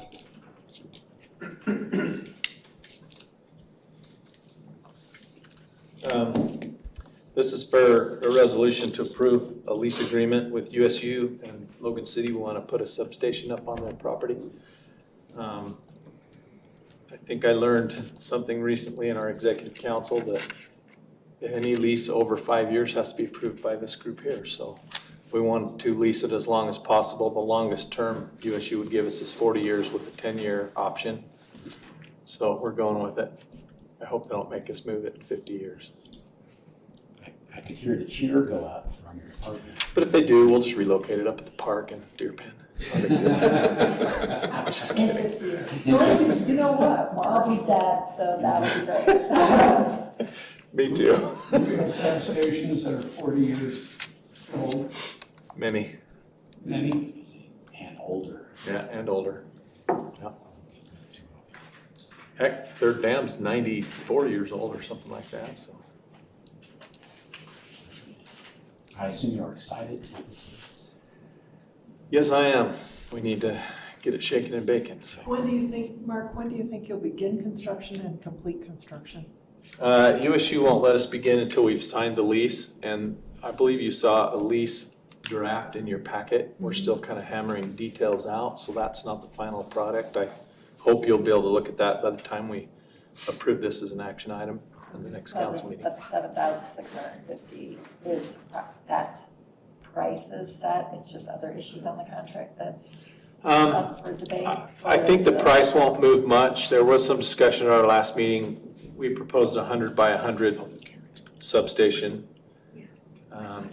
I think USU wants to also include the 3-foot perimeter of gravel that includes the ground grid as part of that, so that could bump up slightly to compensate for that extra ground, but I don't know what the number is on that yet. I'm hoping they'll just let us have it for the same price, but I don't know. Yeah, it's a little bit. As far as time to complete, I think we could have that built by the first part of the year. I think we have everything ordered, it's on the way, or it has arrived. And it's just a matter of moving dirt, pouring concrete, building structure. So. Pouring concrete seems to be a big issue these days. Yeah, we ran short today trying to get some for the substation down near Sativa. Oh. Well, everybody will be happy. I think that it will be more consistent and stronger power, right? Yes, it should help us with our existing loads and future growth. So can you give a physical description for people who aren't familiar with when they say the old coal? It's just west of 1200 East, across the street and down the hill where that big gravel pit area is that's supposed to be Sugar Plum Ferry Happiness Subdivision. I don't remember the name of it. It's across the street from that? Yeah, you know where that big gravel pit area is? So west across 12th East, and there's a really steep embankment. We should be situated there so that there won't be much visible from the road, which was important to USU. It's just east of the law practice, indoor practice training facility. Yes. So I'll get to see it from my balcony. That's awesome, because it's going to be a nice looking substation. I would have seen it if it was in the park, I would have seen it, but I still live there and it's down there. Now I get to see it where I live now. So. It's following you. It's following me. I suppose some Maybe you're just elected. Hope that doesn't influence your vote. It's gotta be it. I suppose some people are wondering why are we leasing something for 40 years when we're going to have to rebuild it or do something else? Well, ideally, we'll never not lease it, but USU did not want to sell it, and that's understandable. They only have so much land. And there simply aren't a lot of locations you can put a substation. It has to be directly adjacent to a transmission line. So that seriously limited the locations. Yeah, that's exactly right. What you're saying is that we'll make a new lease. USU will still want power. That's our hope. No, it doesn't feed USU. It's not.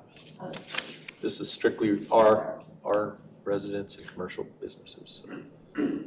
Well, I'm glad I'm very happy that we resolved the Deer End potential. It would have been In a fine. positive way.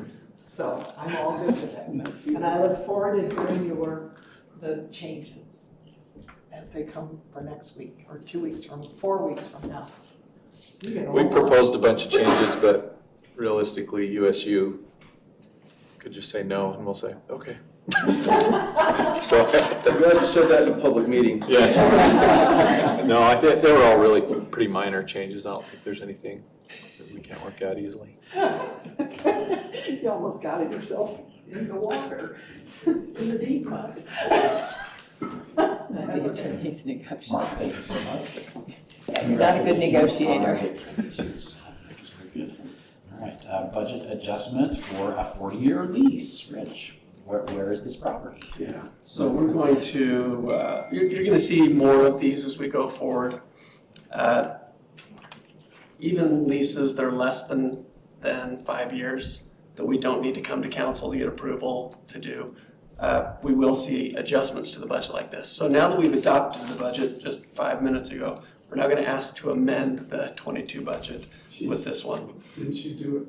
Because it'll be next year by the time we meet. So by the time they get by the time they get it organized enough to sign. We could have tried to put it in the budget, but I think some of these are better just left out. We'll bring those individually. But what we have to do is we take all the lease payments that we're ever going to make under any lease agreement, and then we try to figure out what the present value of those lease payments is using interest rates that the city can get. Because most of the time, it's not explicitly stated. So this is a guesstimate, but it's an accounting guesstimate of $309,474 for the 40-year lease, plus interest as we go.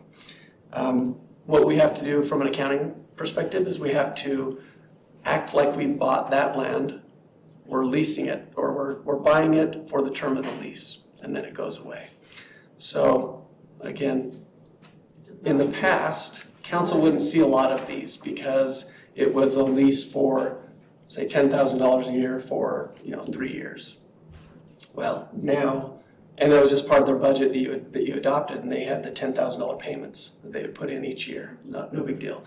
Now what that would be is $10,000 for 3 years. Basically, we'd come in and we'd say, okay, we're leasing this asset for $30,000 in total, $10 per year for the next 3 years. So why are you capitalizing leases all of a sudden? I wouldn't. They're making me. Oh, So accounting nerds. Even 3 years? Even 3 years? What's that? Even 3 years? Even 3 years. Wow. Over our capitalization threshold, which is pretty small.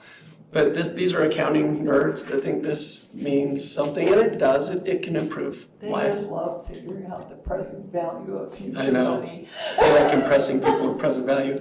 But just so you're aware, this is not just a government thing. This is all businesses will have to account for things similarly. So we expect a lot of terms to change on leases so that we can avoid having to do a lot of this. Not that we want to avoid the scrutiny, we just want to avoid having to capitalize and depreciate. It's just ridiculous, so anyway. And the other thing to take into account is that no matter where we put this substation, the Light and Power Department would be purchasing the land at market rate. I mean, the other site we proposed, the city general fund was the owner, so they would have purchased that property from the general fund because they're an enterprise fund. So wherever you put it, there is a cost to the land. Any other questions for Rich? Good. All right, thank you. Thank you, Rich. Considerations. Hillcrest is having an organizing meeting for its neighborhood council this Thursday at, is it Thursday or is it Wednesday? My calendar's too busy this week, but if anyone's interested, email me, I'll get you the information. Yeah. Is it Hillcrest? Hillcrest, actually it's tomorrow at 5:15 at Munster Park. 5:15 tomorrow?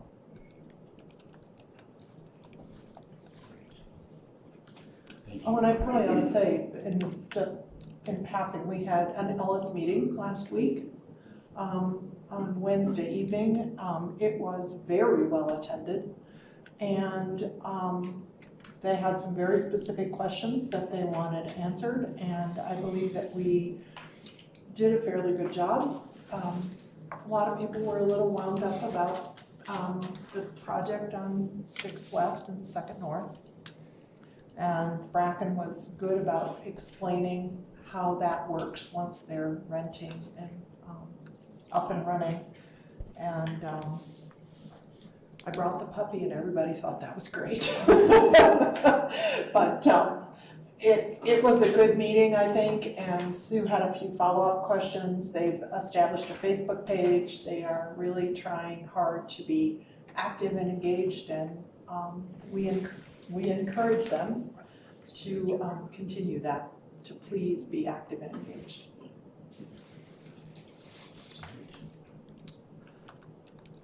We also had a meeting with the Wilson neighborhood about the watershed project, and it was very informative. I don't know how many people usually come to those meetings, but I thought that it was well attended. Who did the presentation? We had from Public Works. Paul. Oh. And Abraham is the one that Yeah. Yeah. Yeah, I was there. And the information was received well? I'd say it was well received. Again, I think there's just a great deal of misinformation out there about the project, and there is no project at this point. It simply is a study that at the end of that, which, is 18 more months most likely, then there will be some potential alternatives, and there will be a lot of public comment again. at that point. So I it's know a that perfect time for people to make comments. I noticed at some point there was another meeting about water.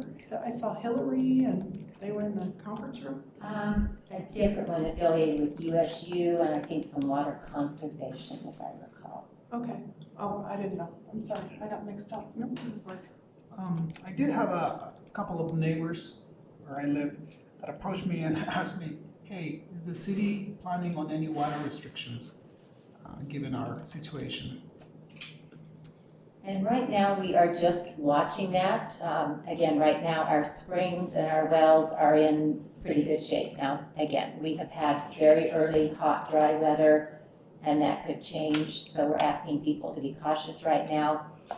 I did have an email from someone this week saying, why is the cemetery watering in the middle of the day? And I sent her a reply, but just if people are wondering, both USU and the cemetery are on, they have used water shares. There's not enough volume for both of us to be watering at the same time.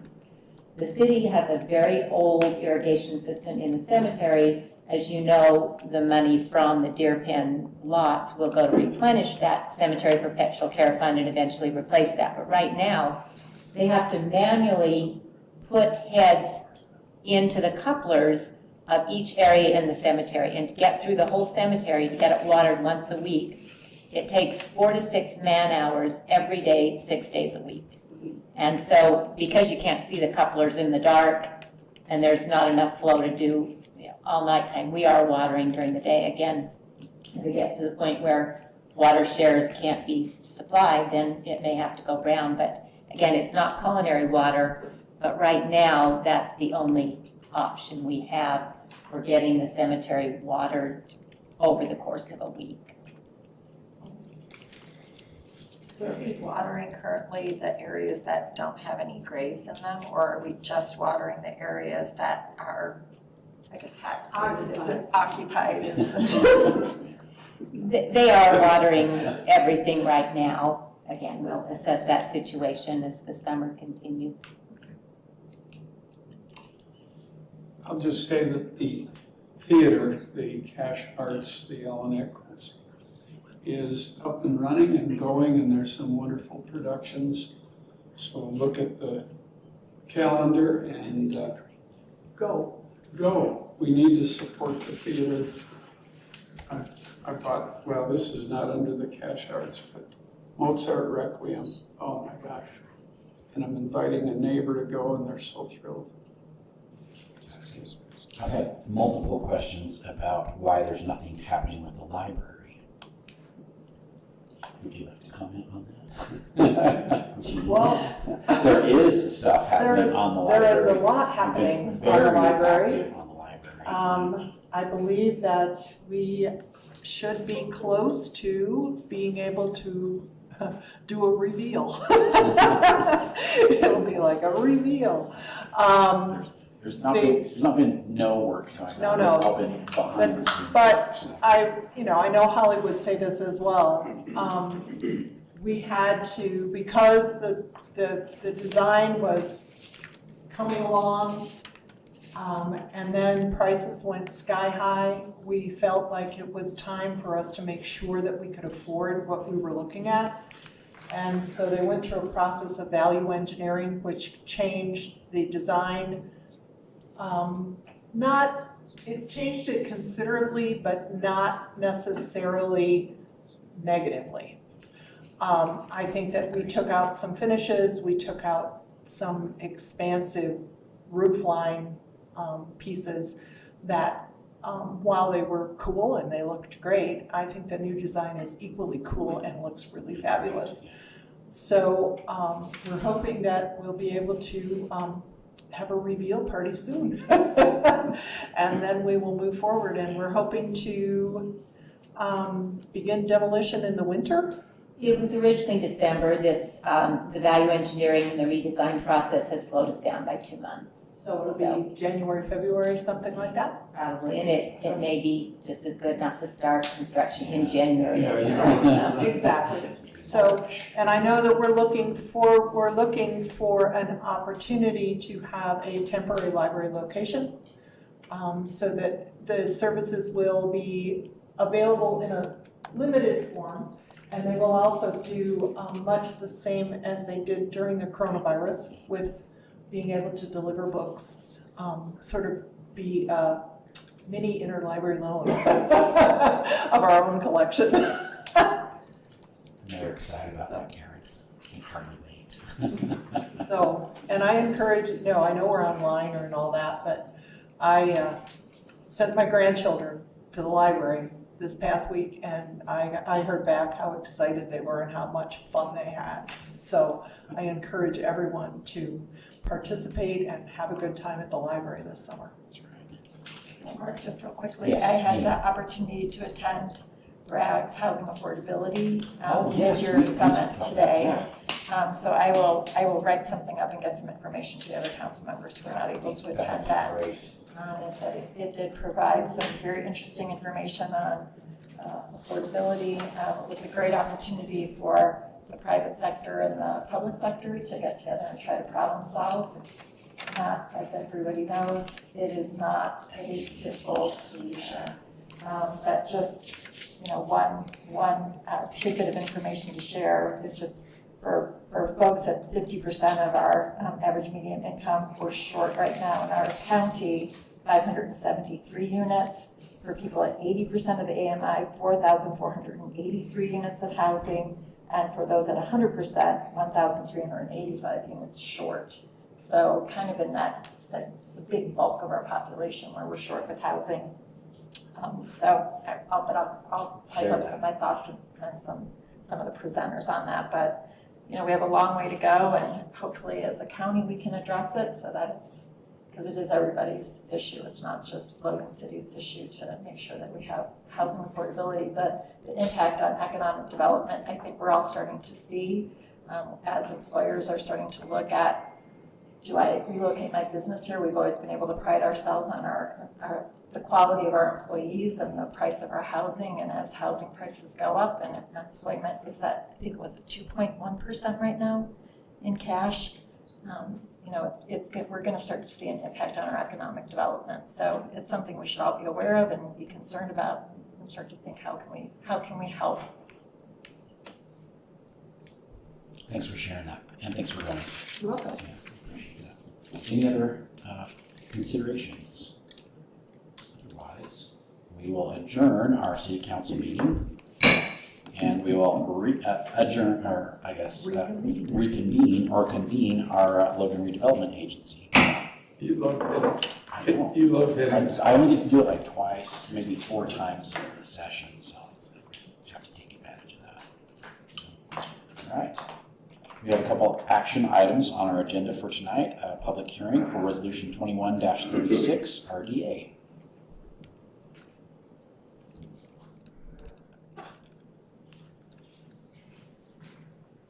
Thanks, Kirk. You bet. I don't have any comment on the budget unless you have specific questions. Anyone have any questions for Kirk? Budget? Our workshop answered them. Yes. You close out, Kirk. All right. So, if you have nothing further, Kirk, on that, let's open up Resolution 21-36 RDA for public comment. If you'd like to comment on our budget for 2021-22, now's your opportunity.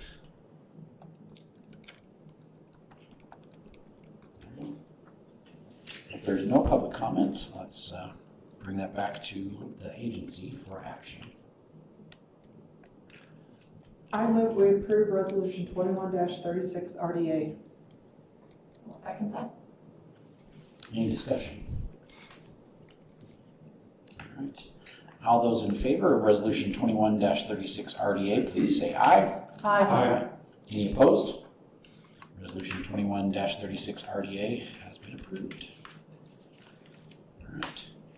Resolution 21-37 RDA. Kirk, you're back up again. Okay, here we go. This is Blue Spring Business Park.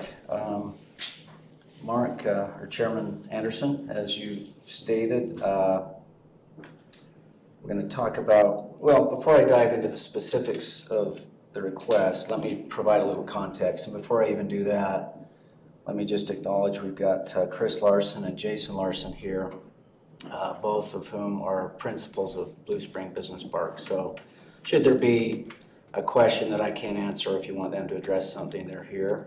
So let's move along and just provide you a little bit of context. So if you'll remember, last August, the RDA approved assistance in the amount of $500,000 for costs associated with Blue Spring Business Park's construction of a northern extension of 800 West that comes off of 10th North there at the bottom, associated with its master plan business park of nearly 600,000 square feet.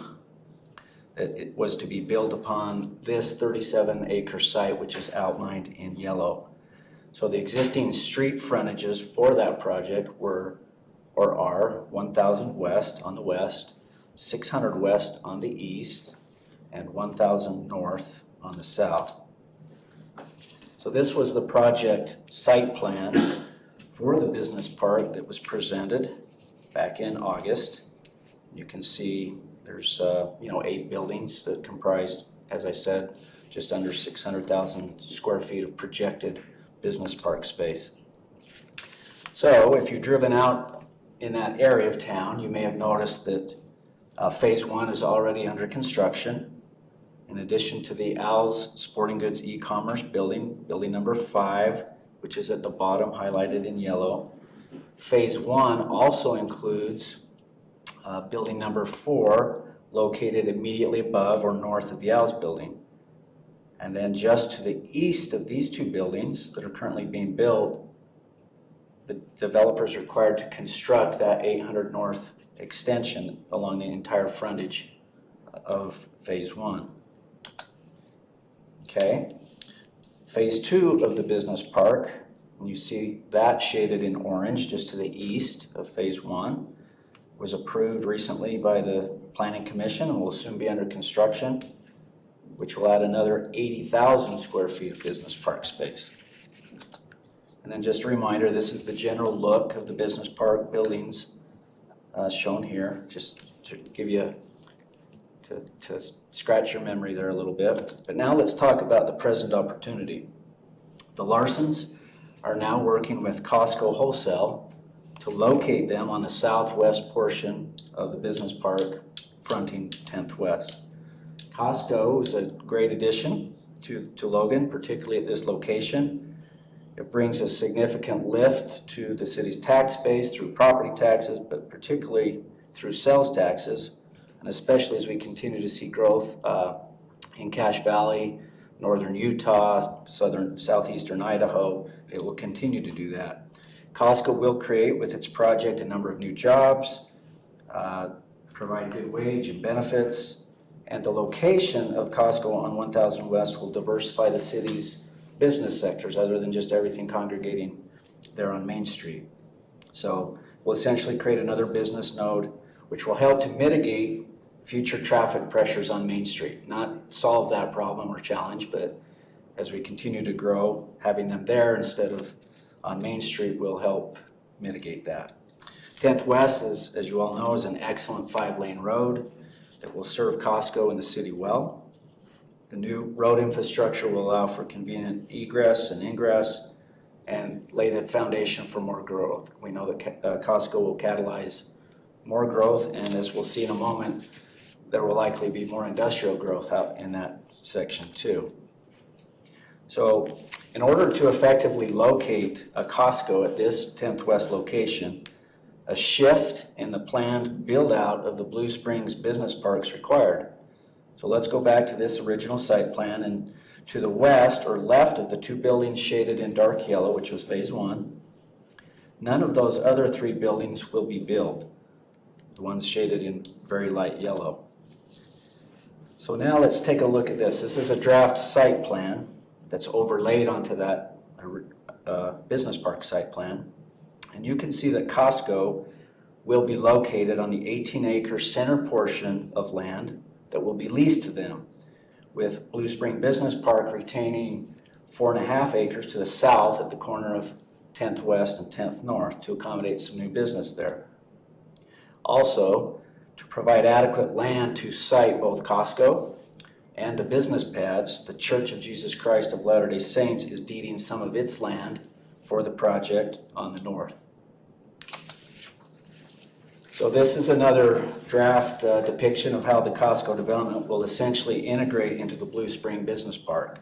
The Larsons are also buying additional land from the church, approximately 20 acres, located to the east of where Costco will be located, which will allow them to continue a build-out of the business park and provide prime industrial space for expanding companies or companies looking to relocate.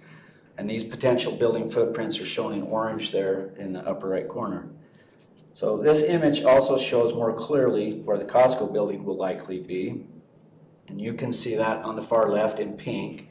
You can see the proposed location of the Costco building, as well as the associated parking, the fueling facility up in the upper left corner, and then the business pads at the bottom.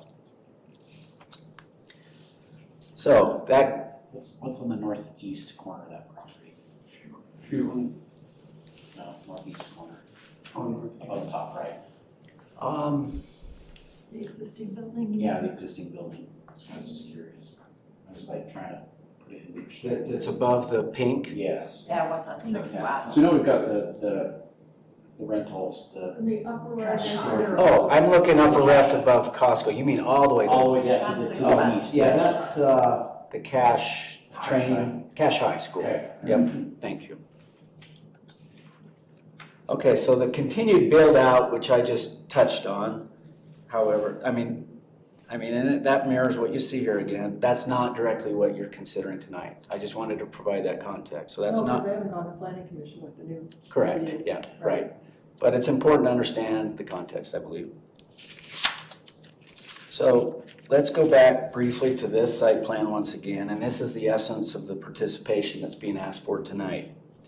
So the $1.4 million from the RDA that's being proposed to assist the Larsons with their construction of the necessary road and utility infrastructure so that they can build out the Costco development as it's been shown.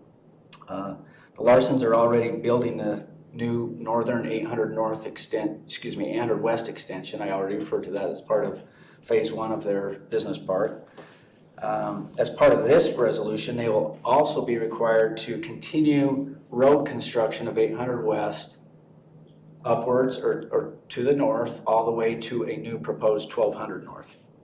They'll also be required to build that road, 1200 North, and then also make some improvements along their frontage on 1000 North. Okay, I thought it'd be valuable just to give a little background on the Larsons, Chris and Jason Larson, who are here tonight again. I mean, they've already started, obviously, the Blue Spring Business Park, but they've also done other projects. So they come with a lot of experience.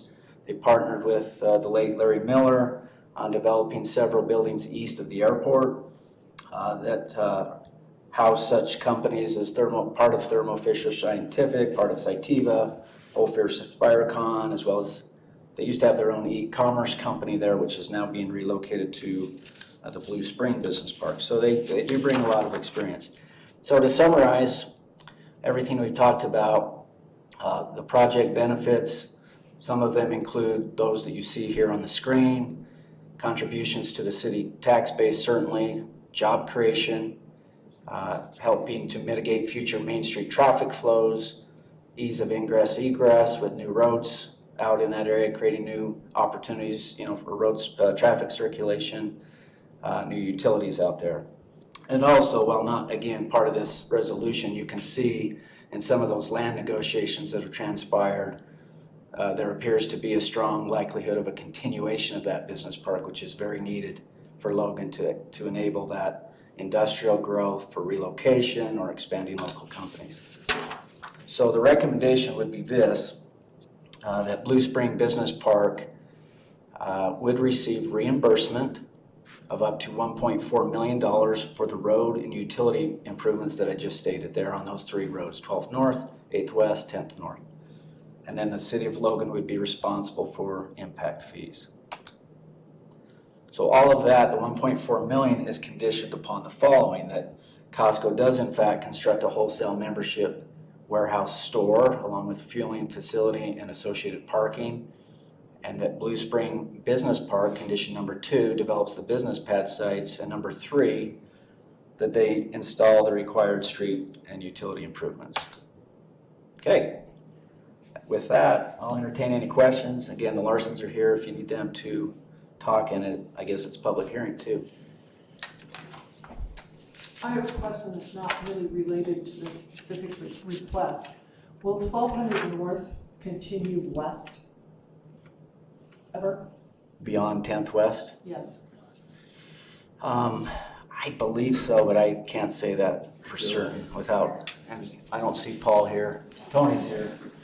I think it's gone to 1,300 with the Gosner's expansion, so I think it's 1,300 that goes west. Then why are we doing 1200? And we're gonna have like this? It goes east. But it's gonna go like, you know, I mean, if we ever do anything west, it's this big jog. And it Well, was the all. west, it's the 1,300 north. It was platted for 1,200 north, but if you recall, Gosner's came in and asked us to move it to 1,300 north for their campus. So that's why it was moved. So that opportunity is forever gone. We're not going west on 1,200 north unless we go through the Gosner buildings. So why are we building 1200 north to 10th west instead of building 1300 north? Because it is platted to go east from 10th west. I mean, I realize it's not ideal, but it wouldn't be the only place in the city that's not ideal. So it's just trying to keep with the grid. Okay.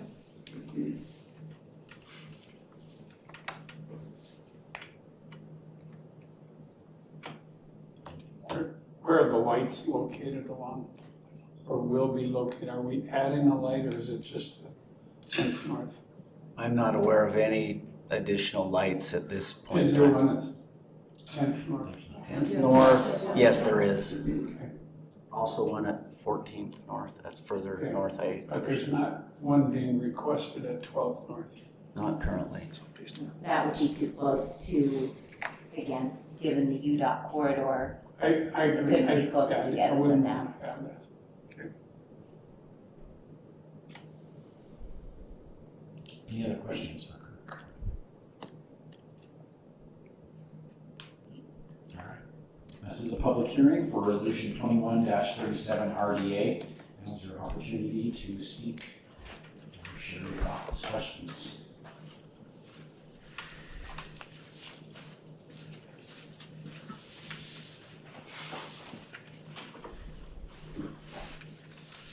Thanks for humoring me with my 3 minutes. Same things I said before. One thing I forgot, and it'll come up in planning or somewhere, but I would like it in the notes and aware of, that center median on 1000 North. Gosner's has 5 exits. That center median, Monday, Wednesday, and Friday, has 5 semi-trucks in that center median. Some trying to turn in, some trying to turn out. You guys are just gonna add to this. And just, I like the Larsons. I really do. I'm not opposed to Costco. I think they build a heck of a project. It's nice. Chris, Jason, you guys should be commended. Landscape, they're good looking buildings. However, this has got some issues. You're exactly right on 1200 North. But we gave that option up when we let Gosner's build on 1200. So you guys push the road next to me. I will save my feelings for that for later. 1200 North in my eyes still makes sense going east, because with a little bit of work, it'd go clear to Sam's Club. So for the grid connectivity, it makes a little sense, but it will be dead at 10th West. My other option, on this RDA thing, all I want to do is be informed so I don't look like an idiot when I stand up here. And this went through planning and zoning 2 weeks ago. I heard a rumor of the reason for the zone adjustment, but this happened last Thursday or Friday with the Costco announcement, hit Facebook, hit the paper, everywhere. I can't find out anything about it. We talk about transparency all the time. I'm not good on a computer, but you can't find it. You can't find anything on the city's RDA. And I would suggest you find somewhere in the budget, take a look. Type Ogden, RDA. They list every location. They tell you the difference between an EDA and an RDA. I talked to Rich, bless his heart, for 40 minutes trying to get this figured out. Just so the common guy can follow it. And then if a guy has to work, you're out Friday, tried to do research at the library on Saturday, then I work Monday and Tuesday, so here I am. So my comments are uninformed. The other thing, I get that we have to throw money at this. We explained the sales tax. Some questions that I have, a lot of this, I would like real live facts and figures. Does it really justify $160 million? I'm not calling anybody here a liar. I just want to know. If you divide that into the days of the year, I think it comes into $442,000 worth of daily sales. Unless my math's wrong, I question that. That's one question. My other question, bless them for paying $15 or $16 an hour. However, that is the minimal wage in Logan City right now. In fact, all of Cache County. And I would like to just have consideration for all the other people on that street that this is going to compete with. Cache Valley Electric's advertising for electricians $35 an hour. You take the people that are making $15 and $16 an hour here, and you're going to pull them from Tony Nilsson Masonry or wherever, because I can't get any more for my brickwork. I can't find anybody that wants to work for 15 or 16 bucks an hour. You take Lee's Market, and I can't speak for the Badgers, but you take those people that have a staff that are paying whatever they are paying, and then add this to it. So which spot? Do you pull from Lee's to go to here? Thermo Fisher rents from me. I've become really good friends with them. Currently, they've moved 50% of their operation or expanded, and they moved to Ogden for the very reason that they can't find employees, and it doesn't matter how much they want to pay them. And you guys are dead on not to be sidetracked, but back to your utility bill. I have to justify every utility and incorporate that into my CAM fees. Logan City is third on all of the properties Thermo Fisher rents in the United States for utility fees, whether it's a flat rate or a fee. You're third, behind San Francisco on the property they have in Boston. And if you want to continue this, I'll give you the lady's number because she was shocked. And with every bill that comes with my utility bill, every general fund transfer, I send her that paper just so I can justify it. So back to I really would like somebody to talk about the traffic. And then I get that we're trying to move Logan City. In my eyes, we've got 4 cities. There's the Riverwood City, Woods Craig Adams projects. There's the 1400 North. There's going to be this, which is great. Then we have downtown. I mean, where are we seriously going? And it's not my job to decide, but dang it, part of that RDA money belongs to all the citizens of Logan. And I couldn't find what we talked about, Rich, on local contractors, but it is on this RDA proposal. And it does say at the bottom, additionally, the redevelopment agency encourages Blue Springs, or anyone for that matter, to utilize local contractors and vendors whenever possible. And I'm not complaining because I'm a contractor, I'm out of that business, basically. However, Riverwoods was Wasatch Builders, pretty much based out of Salt Lake. Adams Wealth was Big D Construction, Salt Lake. Blue Springs was Ekman Mitchell, Salt Lake. Winco, Salt Lake, I don't know where they're from. And I don't have a problem. Competitive market, I get all of that. But just think for a minute about Lee's Market, Gosner's, Spindler's, Raymond's, Lundall's, Logo Shop, Sportsman, USU Credit Union, Cache Valley Bank, all your local restaurants, Castlewhite, Logan Lanes, Miller Auto Body, Wolford's Kitchen Needs, Wilson Motor, the list goes on and on. How many of these guys have got that same incentive? And we all pay property taxes. Between my two tenants, there's 87 employees down there. Just me, little peon Tony Nelson, accounts for just about half of the people that this is going to employ. And we're given this money, and so give it. That's okay. But I really think everybody needs to know how much this is going to return. Are we ever going to see this, or is it just a gift? And I would like to know what the sales tax is and how much Logan City gets back, how much the county gets back. I'd like to know on the property taxes. I looked the property taxes up on this property. It's roughly $77 as farm ground. I looked up Sam's Club. It's 10.3 million. They pay $120,000 a year in property tax. I understand exactly what we're saying about this, a boom for Logan City. But really, you know, we don't want it to go to North Logan, we don't want it to go to Providence, I get that. But how much of this goes to Logan City? And the last comment, and I thought it was awesome, and the gentleman's left, really, Costco, you guys all read where they are on the Fortune 500, and they're the 5th largest corporation in the world. So it's going to generate $164 million. Is the 1.4 million we're going to throw at it? I mean, that helps consider, but if you look at that reversely, just how much is that really? And the other thing, and I'll be flat out, I've been trying to build a building for Thermo Fisher for them to add on. And I came and talked to Paul Taylor, and I hit every department head, and I put my budget together, and my impact fees are astounding.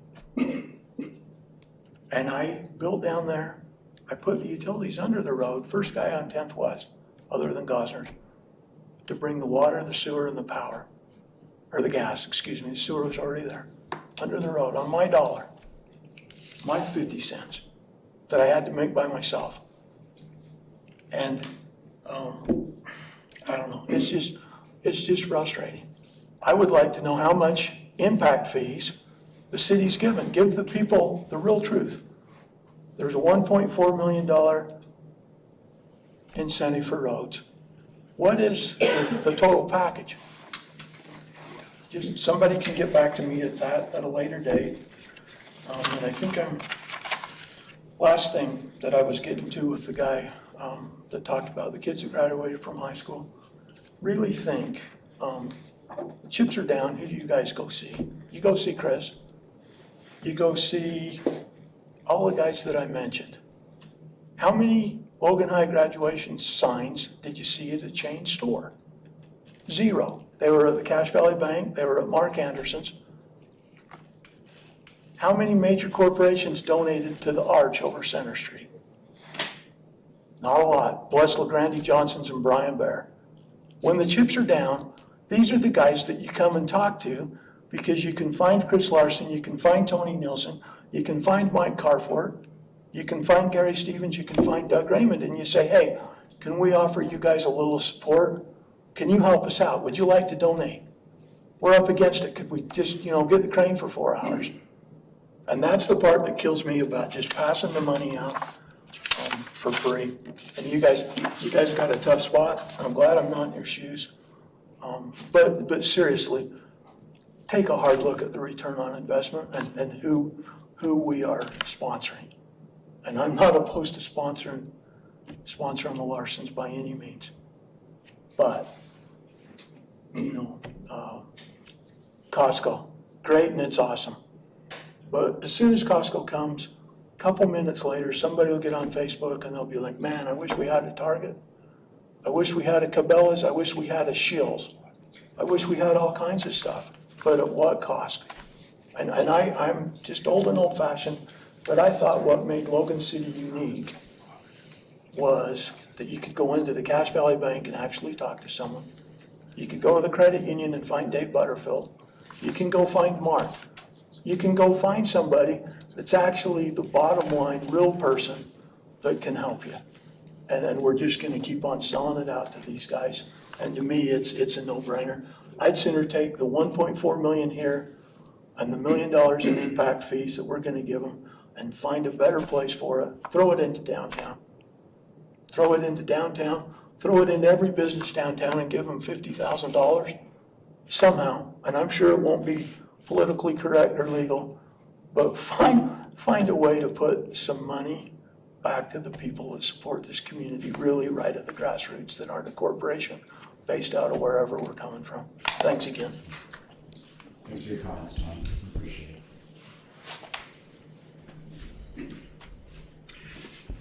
Chairman Anderson, if I might, Frank Stewart again. I'm an Adams Park neighborhood resident, Logan City School Board member, and this time I'm an employee of Bridgerland Technical College. I would really like to draw attention to the 1200 North aspect of this. I'm surprised that somebody's not discussing that a little bit, but I'm sure it will come up. You noted that the top right-hand corner is Cache High School. On the other side of that proposal is Bridgerland Technical College. So we just had somebody die this week going on to 10th West from 18th North, going past Campbell Scientific. I've driven that way several times. I know how difficult that is. But as I'm looking at this diagram, I'm becoming extremely worried that we're going to have a lot of high school kids driving that street trying to get onto 10th West. And I know this is down the road as construction happens. But I hope that we'll certainly take into consideration the younger students that are going to be driving that same area. That 12th North is actually into the parking lot of Bridgerland Technical College on the south side. So just wanted to bring that to your attention so that becomes a critical issue in this development discussion, please. Thank you. Thanks, Frank.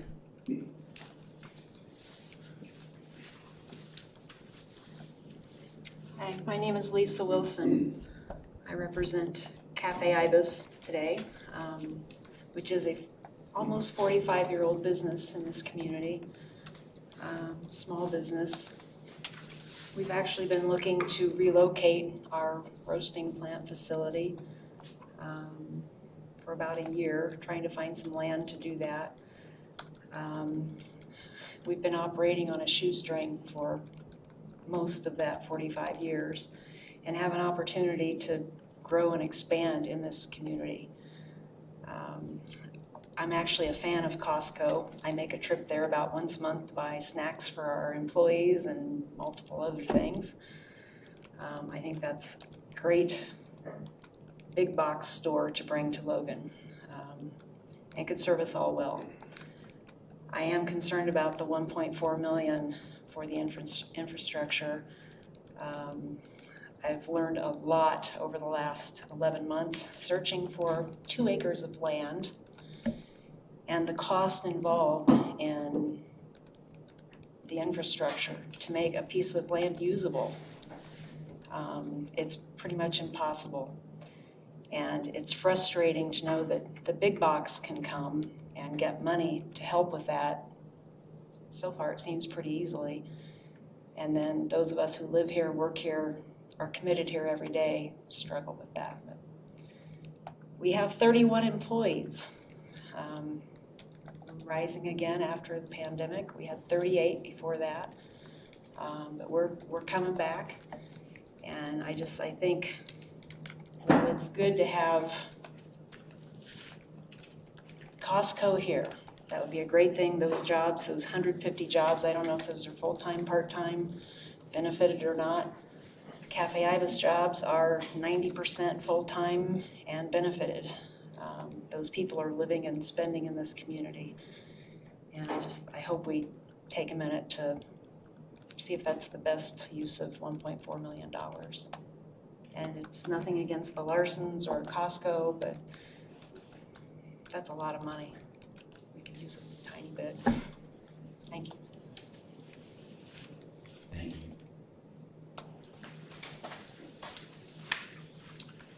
Good evening, everybody. My name's Jason Larson. I'm with Blue Spring Business Park. I'm here to represent only Blue Spring Business Park. I'm not here to represent the retailer that we've been talking about this evening. I have a lot of thoughts. I think there's been a lot of very good input in the public hearing and a lot of good feedback that we've heard tonight. First of all, Tony, if we can drive to Costco in Ogden, we can get a hot dog, and you'll be a believer in their sales. It's unbelievable. It's a great retail company, and they drive a lot of volume and a lot of traffic. And my dad and I purchased the property here at Blue Spring about maybe a little less than a year ago. And we thought that the project was going to be a 15-year project or a 10-year project, and we'd build a warehouse for owls, and we'd do our thing, and over time we'd build some more warehouses, and 15 years turned into what looks like it might be 15 months, and it's been a pretty wild ride so far. My dad and I, we've always heard everybody's opinion, and the general consensus is that Cache Valley is going to grow to the north, and it's going to grow to the south. It's going to go to Providence, it's going to go to North Logan, and clearly it is. I mean, we all understand that. But we've always wondered, why doesn't anybody say that Cache Valley is going to grow to the west? The west side of Logan, and the west side of Cache Valley is a vital and critically important part of Logan City, and a vital part of Cache Valley generally. And it's, I don't know that it would be fair to say that the west side of the valley has often been overlooked, because that just may not be fair. But I think what it is fair for me to say is the west side of Logan City does not have the public infrastructure that you might find along Main Street, or you might find along the east side of Logan. My dad and I own approximately 40 acres here. We're acquiring some land from the church. It may be now a little bit closer to 50 acres. We are dedicating, or we're caused to have dedicated approximately 6 acres to Logan City for the benefit of a public right-of-way, for the roads that you can see along 12th North, 8th West. It's about 6 acres in aggregate. There's some dedications that have been made along 10th North. We've dedicated some land along 6th West in the corner of 10th North. And the financial assistance that we're seeking is not for Costco. It's not for Chris Larson or Jason Larson. We are going to spend the money to build a road, or a system of roads, to allow for our community to grow. We've dedicated the land of the city. The dollars that are spent are into a road for 12th North, 10th North, and 8th West. Jeannie, one comment I wanted to make to follow up on your question on 13th North. The 13th North would go approximately right through the middle of BATC. It just wouldn't work. Gosner made some changes on the west side of 10th West to reconfigure their access off of 10th West. And at some point in time, we anticipate that construction will occur on the northeast quadrant of the diagram there, and that road will continue through.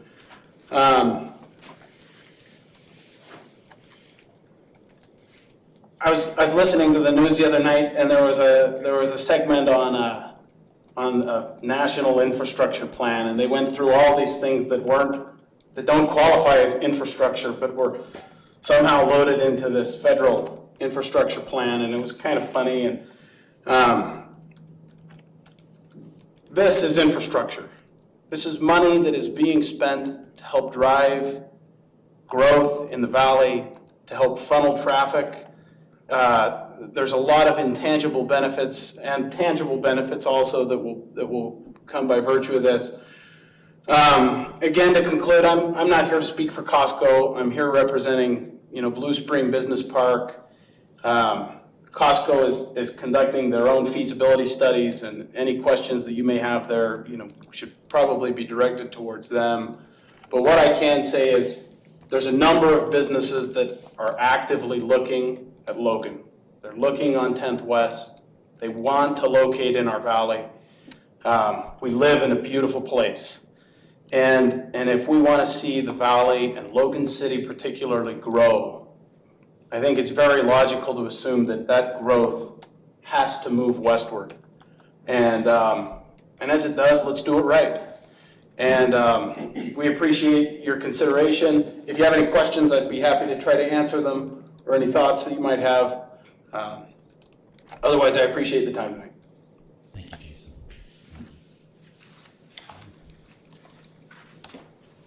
Hello, I'm Keegan Garrity, and I live actually right off 10th West on 530 South. And I think for me, what a lot of this comes down to is what is the guiding principle for how we want to allocate our RDA money, and what's our vision for the future, and then does this fall into that, right? Because I love Costco. I mean, I'm with Jason. I love their hot dogs.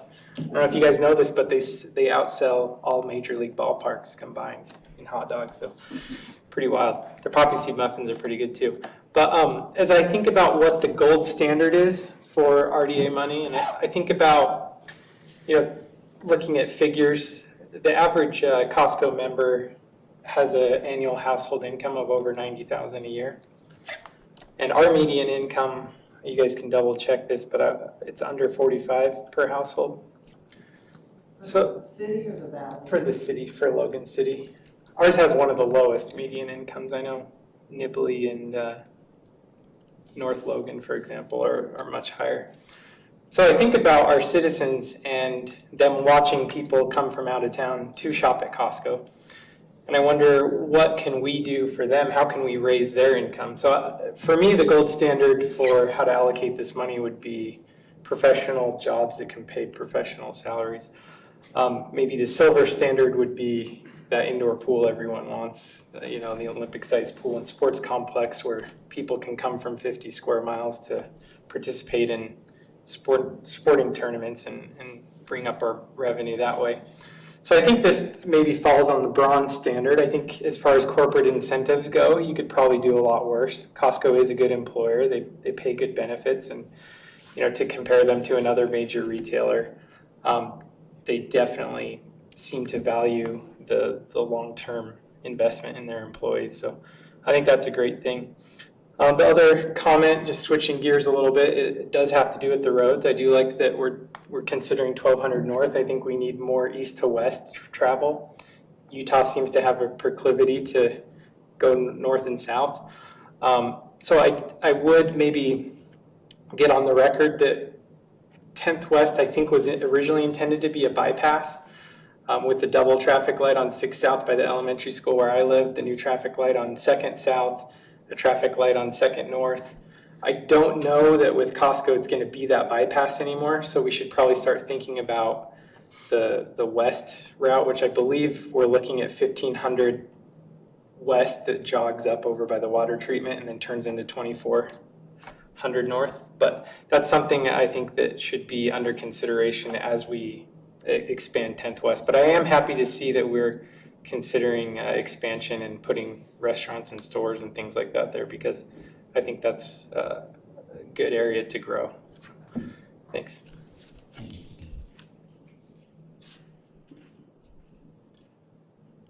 If there are no more public comments, let's move back to council for action.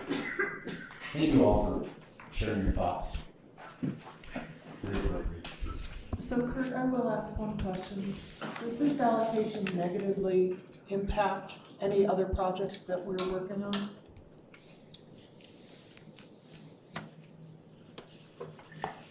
Not at all. I mean, Not at all? not negatively impact. I mean, certainly when you make an investment with finite RDA funds, there's something maybe out in the future that maybe we're more limited in, but we don't have that crystal ball to see what that might be, but. So these are technically unallocated funds today. Unallocated, what do you mean? We haven't Uncommitted, right. They're in our budget right now, Okay. so.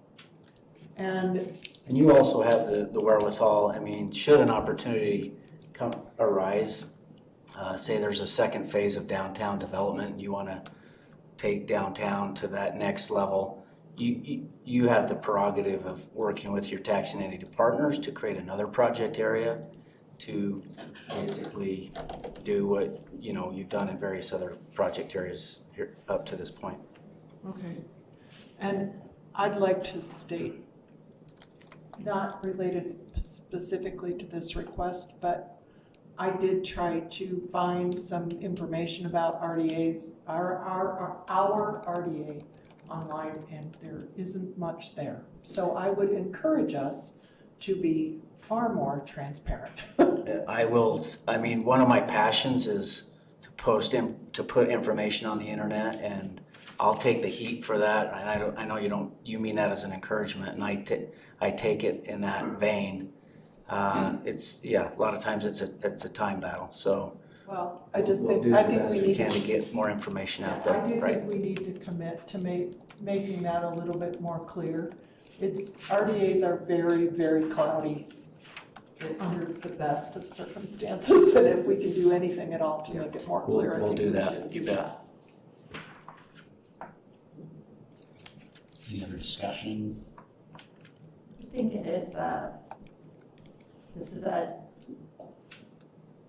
don't want to say fuzzy, but I think the points that the Larsons made, that this is funding for Blue Springs Business Park, is an important thing for us to keep in mind, that as people in the public look at this, this is not $1.4 million to Costco. Yet in some ways it is $1.4 million to Costco, because if the improvements don't happen, obviously they as a retailer would not come here to Logan. So I struggle with this, because I agree with Lisa and I agree with Tony, like, we've got local people who invest and who work hard and may feel like, why don't I get the benefit of some of these resources? So it is a struggle, but yet I feel that if we don't do it, people have said, well, Costco will come here anyway. Well, yeah, Costco probably will come here anyway, but will Costco come to Logan? And as I look at the city as a whole and our fiscal responsibility to capture that tax base, not only from a property tax base, but also from a sales tax base, I feel like I have an obligation to ensure that happens for the city of Logan. So this is that struggle. This is that real struggle between the small business owner and the larger retailer. But as I look at it from the perspective of the infrastructure, which to me, I really truly believe that's what an RDA is for. It is for that infrastructure.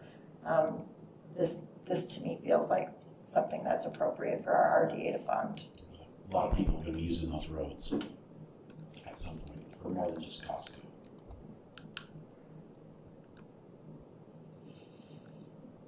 And with respect to, Holly, maybe you can answer this, with respect to safety issues that might occur on 1200 North at the intersection of 10th West, that becomes a UDOT issue, is that correct?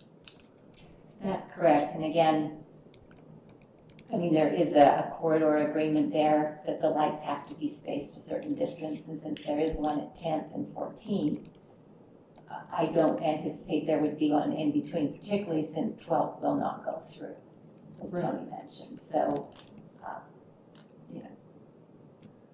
again, but I think what's going to happen is people will get funneled to lights, because otherwise it's so challenging to get on that you go to a light to get onto the street.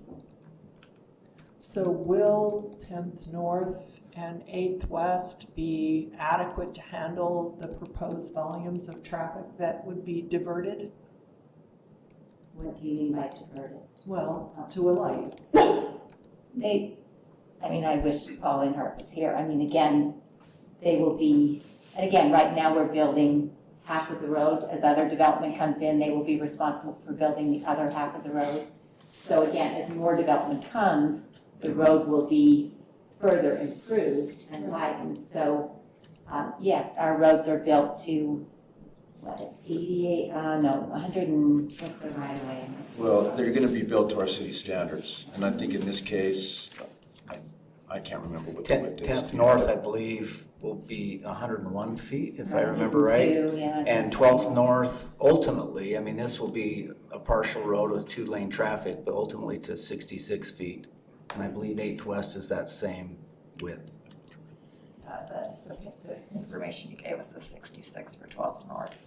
80. It's gonna be 80. Which? 80 foot right of way is 12th North.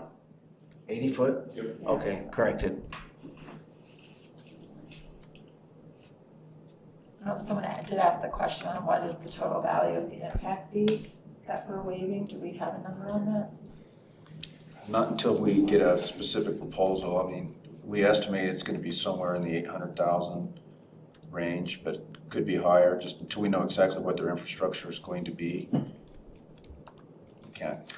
The water impact fees based on the water meter, the electric impact fees based on the electric meter.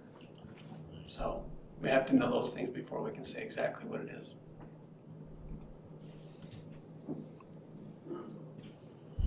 Any other questions, comments? Kirk? That doesn't relate to the actual RDA, but Tony made some good points with regard to the truck traffic egress, ingress out of there, so hopefully in engineering, because that's a serious issue. I do think this is the right thing to do, as Amy said, for the city and the population. It will go somewhere. So I think this is a great location. And it is complex, can't solve everybody's problem. Do we know how many employees does Costco on average employ?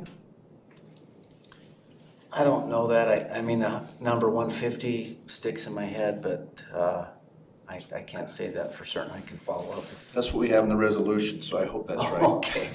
Thank you, Kim. And they have stated, I believe, most of their employees get benefits. Again, not part of the resolution, but just FYI. I am open for a motion.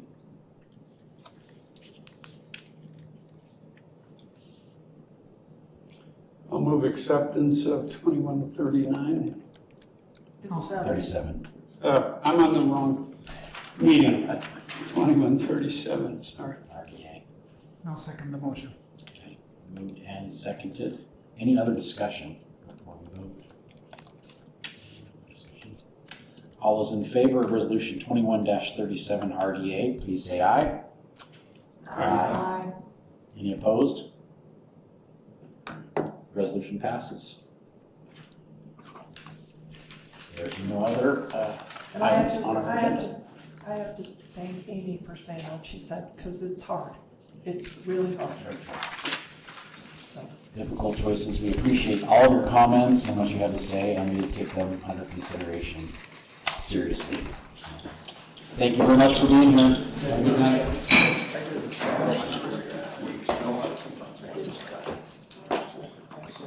Thanks.